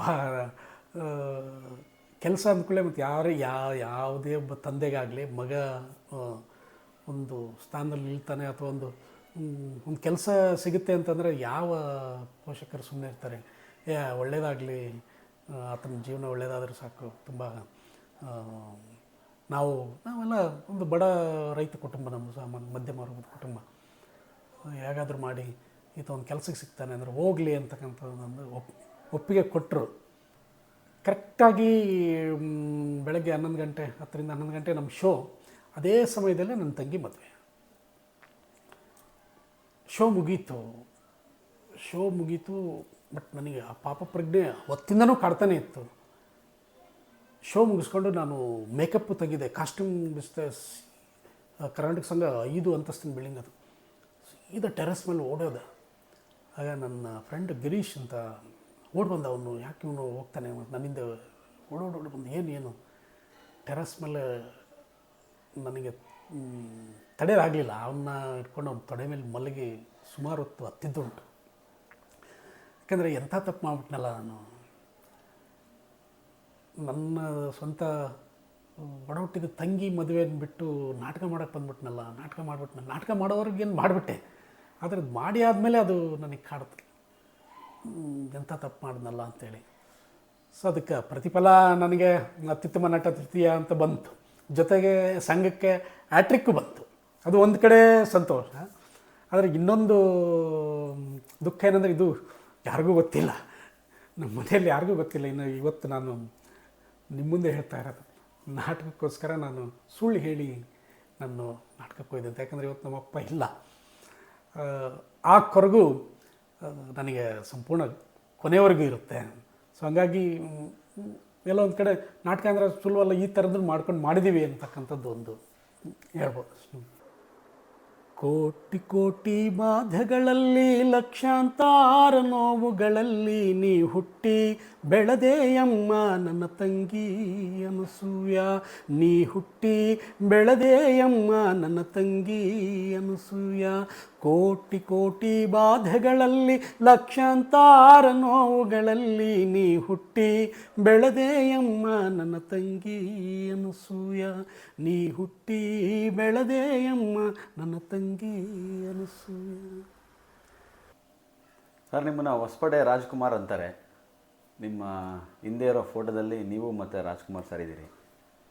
ಸೊ ಅದರ ಮೊದಲ ಭೇಟಿ ಅಥವಾ ಅಲ್ಲಿ ಅವ್ರ ಜೊತೆ ಇದ್ದಂಥ ಅಥವಾ ಆ ಫೋಟೋದ ಹಿಂದಿನ ಕತೆ ಹೇಳ್ಬೋದಾ ಸರ್? ಅದು ನನ್ನ ಜೀವನದಲ್ಲಿ ಅತ್ಯದ್ಭುತವಾದ ಕ್ಷಣಗಳಲ್ಲಿ ಬಹುಶಃ ಈ ಘಟನೆ ಪ್ರಥಮ ಸ್ಥಾನದಲ್ಲಿರ್ತದೆ. ಅದು 1999 ನಾನು ಕನ್ನಡ ಕಲಾ ಸಂಘಕ್ಕೆ ಜಾಯ್ನ್ ಆಗೋಂಥ ವರ್ಷ. ಆಗ ಅಣ್ಣವರಿಗೆ ನಾಡೋಜ ಪ್ರಶಸ್ತಿ ಪ್ರದಾನ ಮಾಡೋದಕ್ಕೆ ಕನ್ನಡ ನಮ್ಮ ವಿಶ್ವವಿದ್ಯಾಲಯದವರು ಕರೆದಿರ್ತಾರೆ. ಆಗ ನಾವು ಮೂಲತಃ ಅಣ್ಣವರ ಅಭಿಮಾನಿಗಳು. ಅವರ ಹಾಡುಗಳನ್ನು ಹಾಡ್ತಾನೆ ಬೆಳೆದಿರ್ತಕ್ಕಂಥವ್ರು. ನಮ್ಮ ರಕ್ತದ ಕಣದಲ್ಲಿ ಕೂಡ ಅಣ್ಣವರು ಅವರ ಸಿನಿಮಾಗಳನ್ನು ನೋಡಿ ಬೆಳೆದಿರ್ತಕ್ಕಂಥವ್ರು. ಹೊಸಪೇಟೆಗೆ ಬರ್ತಾರೆ ಅಂದರೆ ಅದು ಎಂಥ ಸೌಭಾಗ್ಯ. ಅವತ್ತು ಅಣ್ಣವರು ಹೊಸಪೇಟೆಗೆ ಬರ್ತಾರೆ. ಹೊಸಪೇಟೆ ರಾಜ್ಕುಮಾರ್ ಅಭಿಮಾನಿಗಳ ಸಂಘದ ವತಿಯಿಂದ ಟೀಮ್ ಎಲ್ಲ ನಾನು ಹೋಗಿದ್ದೆ ಹೊಸಪೇಟೆ ರೈಲ್ವೆ ಸ್ಟೇಷನ್ಗೆ. ಅಣ್ಣವರು ಮೊದಲನೇ ಸಲ ಅಣ್ಣವ್ರನ್ನ ನಾನು ಹತ್ತಿರದಿಂದ ನೋಡಿದಂಥ ಅನುಭವ. ಸ್ಟೇಷನಿಂದ ಬಂದು ವೈಕುಂಠಕ್ಕೆ ಅಲ್ಲಿ ವಾಸ್ತವ ಹೂಡಬೇಕಾಗಿರುತ್ತೆ, ಅಲ್ಲಿಗೆ ಹೋಗ್ತಾರೆ. ವೈಕುಂಠ ಅಂದರೆ ಇದೆ ನಮ್ಮ ತುಂಗಭದ್ರಾ ಮೇಲೆ ವೈಕುಂಠ ತುಂಗಭದ್ರಾ ವೈಕುಂಠ. ಅಲ್ಲಿ ಅಂಟಾಗ್ತಾರೆ. ನಮಗೆ ನಮ್ಮ ಫ್ರೆಂಡು ನಾಗೇಂದ್ರ ಅಂತ ಹೇಳಿದವನು ಮತ್ತು ದುರ್ಗಾಪ್ರಸಾದ್, ಅದ್ರ ಜೊತೆಗೆ ನಮ್ಮ ಕನ್ನಡ ಕಲಾ ಸಂಘದಲ್ಲೇ ಒಬ್ಬರು ಕಲಾವಿದರು ಮತ್ತು ಇಂಜಿನಿಯರ್ ಅವರು ಕೂಡ ಟಿ ಬಿ ಬೋರ್ಡಲ್ಲಿ ಇದ್ದವರು, ನರೇಂದ್ರ ಬಾಬು ಅಂತ, ಅವರು ಕೂಡ ಇರಿಗೇಷನ್ ಡಿಪಾರ್ಟ್ಮೆಂಟಲ್ಲೇ ಇದ್ದವರು. ಸೊ ಹಂಗಾಗಿ ನಮಗೆ ಇಬ್ಬರು ನಮಗೆ ಪರಿಚಯದವರು ಇರಿಗೇಷನ್ ಡಿಪಾರ್ಟ್ಮೆಂಟಲ್ಲಿದ್ದಾರೆ. ಸೊ ವೈಕುಂಠ ನಮ್ಮ ತುಂಗಭದ್ರಾ ಡ್ಯಾಮಲ್ಲೇ ಇರತಕ್ಕಂಥ ವೈಕುಂಠ. ಸೊ ಹೇಗಾದರೂ ಮಾಡಿ ಅಣ್ಣವ್ರನ್ನ ಭೇಟಿ ಆಗೋದು, ನಮಗೆ ಹತ್ತಿರದಿಂದ ಭೇಟಿ ಆಗುವಂಥ ಸಂದರ್ಭ ಸಿಗುತ್ತೆ ಅಂತೇಳಿ ಪ್ಲ್ಯಾನ್ ಮಾಡಿಕೊಂಡು, ಸರಿ ಅಣ್ಣವ್ರನ್ನ ಭೇಟಿ ಮಾಡೋದಕ್ಕೆ ಒಂದು ಅವಕಾಶ ಅಂತೇಳಿ ಕೇಳ್ಕೊಂಡಾಗ ಎಲ್ಲರೇ ಬನ್ನಿ ಹೋಗೋಣ. ಆಗ ನಾವು ಡ್ಯಾಮಿಗೆ ಹೋಗಿದ್ದು. ಆಗ ಸರಿ ಸುಮಾರು ಒಂದು 10 ಗಂಟೆ 10-10:30. ಬಟ್ ಅಣ್ಣವರು ವೈಕುಂಠದಿಂದ ಲೇಕ್ಯೂಗೆ ಶಿಫ್ಟ್ ಆಗಿದ್ದರು. ಸರಿ ಅಲ್ಲಿ ಅಲ್ಲಿ ಅಲ್ಲಿ ಹೋಗೋಣ ಎಲ್ಲರೂ ಹೋಗೋಣ ಅಂತ.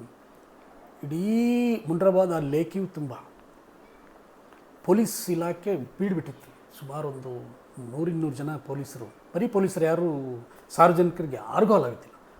ಸರಿ ಹೋದ್ವಿ ನಾವು 10 ಗಂಟೆ ಅಲ್ಲಿ ಹೋದಾಗ. ಅಣ್ಣವರು ಇಲ್ಲ, ಅವತ್ತು ಲೇಟಾಗಿರೋದಕ್ಕೆ ಅಣ್ಣವರು ಯೋಗ ಮುಗಿಸಿ ಸ್ನಾನ ಮುಗಿಸಿ ತಿಂಡಿ ತಿಂದು ಹೊರಗಡೆ 11-11:30 ಸುಮಾರು ಹೊರಗೆ ಬಂದರು. ಅಬ್ಬಾಬಾಬಾ, ಹೊರಗಡೆ ಎಷ್ಟು ಹತ್ರ, ಇಷ್ಟೇ ಹತ್ರದಲ್ಲಿ ನಾವು ಇಲ್ಲಿ ಕೂತಿದ್ವಿ, ಎಲ್ಲ ಇಲ್ಲಿ ಕೂತಿದ್ವಿ. ಡೋರ್ ತಗೊಂಡು ಬಂದು ಕೈ ಹಿಡ್ಕೊಂಡು ಬಂದರು. ಅವ್ರು ನೋಡ್ತಾ ಇದ್ದರೆ ಯಾರೋ ಒಂದು ದೇವರೇ ಏನಾದರೂ ಭಗವಂತನೇ ಭೂಮಿಗೆ ಇಳಿದು ಬಂದ್ಬಿಟ್ಟೇನಪ್ಪ ಅಂತ ಅನಿಸಿದ್ದು. ಅಷ್ಟು ಆ ತೇಜಸ್ಸು, ಆ ಮುಖದಲ್ಲಿ ಕಾಂತಿ, ಅದೇನು ಆಗ್ತಾನೆ ಯೋಗ ಮುಗಿಸ್ಕೊಂಡು ಬಂದಿದ್ದಾರೆ. ಅವ್ರು ನಿಜವಾಗ್ಲೂ ವ್ಯಕ್ತಿ ಅಂತ ಅನ್ಸೋಕ್ಕೆ ಸಾಧ್ಯನೇ ಇಲ್ಲ. ಅದೊಂದು ಅಗಾಧವಾದ ಶಕ್ತಿ, ಅಗಾಧವಾದ ಒಂದು ದೈವಿ ಪುರುಷ ಅಂತ ಹೇಳ್ಬೋದು. ಅಂಥ ಒಂದು ಕಳೆ ಮುಖದಲ್ಲಿ. ಇದು ನಮಗೆಲ್ಲ ಏನಿತ್ತು ಅಂದರೆ, ನಮಗೆ ಇನ್ಸ್ಟ್ರಕ್ಷನ್ ಇತ್ತು, ಎಲ್ಲ ಇಂಜಿನಿಯರ್ ಎಲ್ಲ ಇದ್ದರು, ಎಲ್ಲ ಅಣ್ಣವ್ರು ಬಂದು ಕೂಡ್ತಾರೆ. ಕೂತಾದ ನಂತರ ಎಲ್ಲರನ್ನೂ ಪರಿಚಯ ಮಾಡಿಸೋದು, ಆಮೇಲೆ ಫೋಟೋ ತೆಗೆಸೋದು ಅಂತ ವಾಡಿಕೆ ಅಂತಿತ್ತು. ನಾನು ಅಣ್ಣವ್ರು ಬರ್ತಿದ್ದಂಗೆ ಫಸ್ಟ್ ಅವ್ರು ನೋಡ್ತಿದ್ದಾಗೇ ನನ್ನ ತಲೆ ಅವ್ರ ಪಾದದಲ್ಲಿತ್ತು. ಸೀದಾ ಹೋಗಿ ಕಾಲಿಡ್ಕೊಂಬಿಟ್ಟೆ. ಕಾಲಿಡ್ಕೊಂಡು ಹಿಂಗೆ ಹಣೆಗೆ ಹಿಡ್ಕೊಂಡು ಇಡ್ತಿದ್ದೀನಿ. ನನಗೆ ತಡೆಯೋಕ್ಕಾಗ್ತಾಯಿಲ್ಲ. ಅಣ್ಣವ್ರು ಹೇಳಪ್ಪ ಹೇಳಪ್ಪ ಹೇಳಪ್ಪ ಎಲ್ಲರಿದ್ದೇ ಬರ್ರಿ ಕೂಡಿಸಪ್ಪ ಕೂಡ್ಕೊಂಡು ಅಷ್ಟು ಭಾವಕ್ಕೆ ಆಗಿಬಿಟ್ಟಿದ್ದೆ ನಾನು. ಸರಿ ಕೂತು ಅಣ್ಣವ್ರೊಟ್ಟಿಗೆ ಮಾತುಕತೆ ಬೇರೆ ಬೇರೆ ಎಲ್ಲರೂ ಫೋಟೋ ತೆಗೆಸ್ಕೊಳ್ತಾಯಿದ್ರು. ಆಗಲ್ಲಿ ಬೀರದರ್ ಅಂತೇಳಿ ಅಲ್ಲಿ ಒಬ್ಬರು ಉನ್ನತ ಅಧಿಕಾರಿ ಅವರು ನನ್ನ ಅಣ್ಣವರಿಗೆ ಕೂಡಿಸಿ, ಸರ್ ಇವರು ಹೊಸಪೇಟೆ ರಾಜ್ಕುಮಾರ್ ಅಂತ, ಸರ್ ಇವರು ಚಂದ್ರಶೇಖರ್ ಅಂತ ಇವ್ರ ಹೆಸರು, ನಿಮ್ಮ ಹಾಡುಗಳನ್ನೇ ಹಾಡ್ತಾರೆ ಸರ್ ಇವರು ವೇದಿಕೆ ಮೇಲೆ, ಇವ್ರನ್ನೆಲ್ಲರೂ ರಾಜ್ಕುಮಾರ್ ಅಂತಾರೆ ಸರ್ ಅಂದಾಗ, ಆಗ ಅಣ್ಣವರು ಹಿಂಗೆ ನೋಡಿದ್ರು ಒಂದು ಲುಕ್. ಹಂಗೆ ನೋಡಿದ ಕೂಡ ನನಗೆ ಅವ್ರ ಕಣ್ಣನ್ನು ಫೇಸ್ ಮಾಡೋಕ್ಕಾಗಿಲ್ಲ. ಮತ್ತಿನ್ನೊಂದು ಸಲ ಸರೆಂಡ್ರ್, ನಾನು ಕಾಲಿಗೆ ಬಿದ್ದಾಗ ಮತ್ತೊಂದು ಸಲ ಕಾಡ್ತಿ, ಹೇಳಿ ಹೇಳಿ ಹೇಳಿ ಹೇಳಿ ನೀವು ಕಲಾವಿದರು, ಹೇಳಿ ಹೇಳಿ ಹೇಳಿ ಹೇಳಿ ಹೇಳಿ ಅಂತೇಳಿ ಪಕ್ಕ ಕೂಡಿಸಿದ್ರು. ಕೂತಿದ್ವಿ. ಅದೇನು ಮಾತಾಡ್ತೀರ ಅವಾಗ, ಯಾವ್ಯಾವ ಹಾಡಾಡ್ತೀರಾ ಅಂತ ಕೇಳಿದ್ರು. ಸರ್ ಇಲ್ಲ, ಈ ಥರ ಆಡ್ಕೊಂಡು ಬರ್ತಿದ್ದೀನಿ ಸರ್. ಹಂಗೆ ಸರ್, ಹೌದಾ, ಮತ್ತೇನು ಮಾಡ್ತೀರಾ ಅಂತ. ಇಲ್ಲ ಸರ್, ಈಗ ನಮ್ಮದು ಕನ್ನಡ ಕಲಾ ಸಂಘ ಅಂತ ಇದೆ, ಹವ್ಯಾಸಿ ತಂಡ ಅದು, ಅದರೊಟ್ಟಿಗೆ ನಾಟಕಗಳನ್ನು. ಓ, ರಂಗಭೂಮಿ ಕಲಾವಿದರು, ಒಳ್ಳೆಯದು, ತುಂಬ ಒಳ್ಳೆಯದು, ವಯಸ್ಸಿದೆ, ಬೇಕಾದಷ್ಟು ವಯಸ್ಸಿದೆ, ಸಾಧನೆ ಮಾಡಿ ಅಂತ ಹೇಳಿದ ಗಳಿಗೆ ಇದೆಯಲ್ಲ, ನನ್ನ ಜೀವನದಲ್ಲಿ ಅದನ್ನು ಮರೆಯೋಕ್ಕೆ ಸಾಧ್ಯ ಇಲ್ಲ. ಆ ಫೋಟೋದಿಂದ ಅಷ್ಟು ಅದು ನೆನಪಿದೆ. ಅದನ್ನು ಮರೆಯೋದಕ್ಕೆ ಸಾಧ್ಯನೇ ಇರತಕ್ಕಂಥ ದಿನ 1999, ಬಹುಶಃ ಡಿಸೆಂಬರ್ 25 ಅಥವಾ 24 ಅನಿಸುತ್ತೆ. ಅದನ್ನು ಮರೆಯೋಕ್ಕೆ ಸಾಧ್ಯನೇ ಇಲ್ಲ. ಈ ಫೋಟೋ ಯಾರು ತೆಗೆದ್ರು ಸರ್ ಆ ಟೈಮಲ್ಲಿ? ಅಂಥ ಒಂದು ಬ್ಯೂಟಿಫುಲ್ ಟೈಮಾಗ ಆ ಫೋಟೋ ತೆಗೆದು ನಿಮಗೆ ಕೊಟ್ಟಾರಲ್ಲ? ಹೌದು, ಅದು ನನಗೆ ಅಚಾನಕ್ಕಾಗಿ ಸಿಕ್ಕ ವರ. ಅದು ನನಗಿದಾದ ಮೇಲೆ ಒಂದು ಆಯಿತು, ಅಣ್ಣವ್ರು ಬಂದು ಹೋದರು. ಅಲ್ಲಿಂದ ಅಂತೂ ಸರಿ ಸುಮಾರು ಒಂದು ತಿಂಗಳು 2 ತಿಂಗಳು ಮನುಷ್ಯರೇ ಆಗಿಲ್ಲ. ಯಾರು ನೋಡಿದ್ರು ಅದೊಂದು ಖುಷಿನೇ ಬೇರೆ. ಆಗ ಒಂದಿನ ಒಬ್ಬರು ಬರ್ತಾರೆ, ಹುಡುಗನ ಹೆಸರು ಮರ್ತಿದ್ದೀನಿ ನಾನು, ಬಂದು, ಸರ್ ನಿಮ್ಗೊಂದು ಒಳ್ಳೆ ಗಿಫ್ಟ್ ಕೊಡ್ತೀನಿ ನಾನು. ಏನಪ್ಪ ಗಿಫ್ಟ್ ನೋಡಿ ಅಂತ ಹೇಳಿ ಒಂದು ಕವರ್ ತೆಗೆದು ಕೊಟ್ಟ. ಈ ಫೋಟೋ ಇನ್ನೊಂದು 1-2 ಫೋಟೋ ಇದನ್ನು ನೋಡಿದರೆ ಅಬ್ಬಾ, ಅವತ್ತು ನಿಜವಾಗ್ಲೂ ಅವ್ನ ಕೈ ಹಿಡ್ಕೊಂಡು ಕಡೆ ನೀರು ಬಂದ್ಬಿಡ್ತು ನನಗೆ. ಅವ್ರ ಜೊತೆ ಅಣ್ಣವ್ರ ಜೊತೆ ಮಾತಾಡಿದ್ದಕ್ಕಿಂತ, ಅವ್ರ ಜೊತೆ ಕಳೆದ ಸಮಯಕ್ಕಿಂತ ಆ ಫೋಟೋ ನೋಡಿ ಅಷ್ಟು ಖುಷಿ ಆಗಿಬಿಡ್ತು ನನಗೆ. ಸೊ ಹಂಗಾಗಿ ಆತನಿಗೆ ನಾನು ಥ್ಯಾಂಕ್ಸ್ ಹೇಳ್ತೀನಿ. ಸೊ ಆ ಗಳಿಗೆಯಲ್ಲಿ ಇಲ್ಲ ಹೌದು ಸರ್, ಯಾಕಂದರೆ ಎಷ್ಟೋ ಇಂಥ ಅದ್ಭುತ ಕ್ಷಣಗಳು ನಮ್ಮ ತಲೆಯಲ್ಲೇ ಸ್ಟೋರ್ ಆಗಿರ್ತಾವೆ. ಹೌದು ಹೌದು ಅದನ್ನ ಪಾಪ ಸೆರೆ ಹಿಡಿದು ನಿಮಗೆ ಕೊಟ್ಟರೆ ಅಂದರೆ ನಿಜವಾಗ್ಲೂ ನೀವು ಲಕ್ಕಿ. ಅವ್ರು ನಿಜವಾಗ್ಲೂ ಎಷ್ಟು ಥ್ಯಾಂಕ್ಸ್ ಹೌದು 100% ಅಣ್ಣವ್ರ ಜೊತೆ. ಆಗೆಲ್ಲ ಮೊಬೈಲ್ ಇಲ್ಲ, ಅವಾಗೆಲ್ಲ ಅದೇ ಅದೇ ಅದೇ ಮೊಬೈಲ್ ಇಲ್ಲ. ಸರಿಸುಮಾರು ನಾವು 3 ತಾಸುಗಳ ಕಾಲ ಅಣ್ಣವ್ರ ಜೊತೆ ಕಳೆದಿದ್ವಿ. ಆಗೇನಾದರೂ ಬರೀ ಮೊಬೈಲ್ ಇದ್ದಿದ್ರೆ ಆ ಮೊಬೈಲ್ ಇಟ್ಕೊಂಡು ಸುಮ್ಮನೆ ರೆಕಾರ್ಡ್ ಇಟ್ಕೊಂಡು ಕೂತ್ಕೊಡ್ತಿದ್ವಿ. ಬಟ್ ಆ ಟೈಮಲ್ಲಿ ಫೋಟೋ ಸಿಕ್ಕಿದೆಯಲ್ಲ, ಅದು ನನ್ನ ಜೀವಮಾನದಲ್ಲಿ ಅದೆಷ್ಟೋ ನಾಟಕದ ಫೋಟೋಗಳಿದ್ದಾವೆ, ಇದಾವೆ, ಆರ್ಕೆಸ್ಟ್ರಾದ ಇದಾವೆ, ಅವೆಲ್ಲಕ್ಕಿಂತ ಭಾಳ ಎತ್ತರ ಸ್ಥಾನದಲ್ಲಿ ಫೋಟೋ ಇರುತ್ತೆ. ಸೊ ಥ್ಯಾಂಕ್ಸ್ ಟು ನಮ್ಮ ಫ್ರೆಂಡ್ಗೆ ಫೋಟೋ ತೆಗ್ದಿರೋರಿಗೆ ಮತ್ತು ಅಣ್ಣವ್ರಿಗೆ. ಸರ್, ನೀವು ಸಿನಿಮಾಗಳು ಎಷ್ಟು ಮಾಡಿದಿರಿ? ಅದರ ಮೇಲೆ ಒಲವು ಬಂದಿದ್ದಂಗೆ ಅಥವಾ ಅದರ ಅವಕಾಶಗಳು ಸಿಕ್ಕಿದ್ದಂಗೆ? ಯಾಕಂದರೆ ನಾನು ಸಿನಿಮಾದನಾಗಿರೋದ್ರಿಂದ ಇದ್ರ ಮೇಲೆ ಜಾಸ್ತಿ ಕ್ಯೂರಿಯಸ್ಸು. ಸಿನಿಮಾ ಅಂತ ಬಂದಾಗ ಅದೊಂದು ರೀತಿಯ ಒಂದು ಅಂದರೆ ರಂಗಭೂಮಿಯಿಂದ ಕ್ಯಾಮ್ರಾದ ಕಡೆಗೆ ಅಂತ ನಾವೇನು ಹೇಳ್ತೀವಲ್ಲ. 2005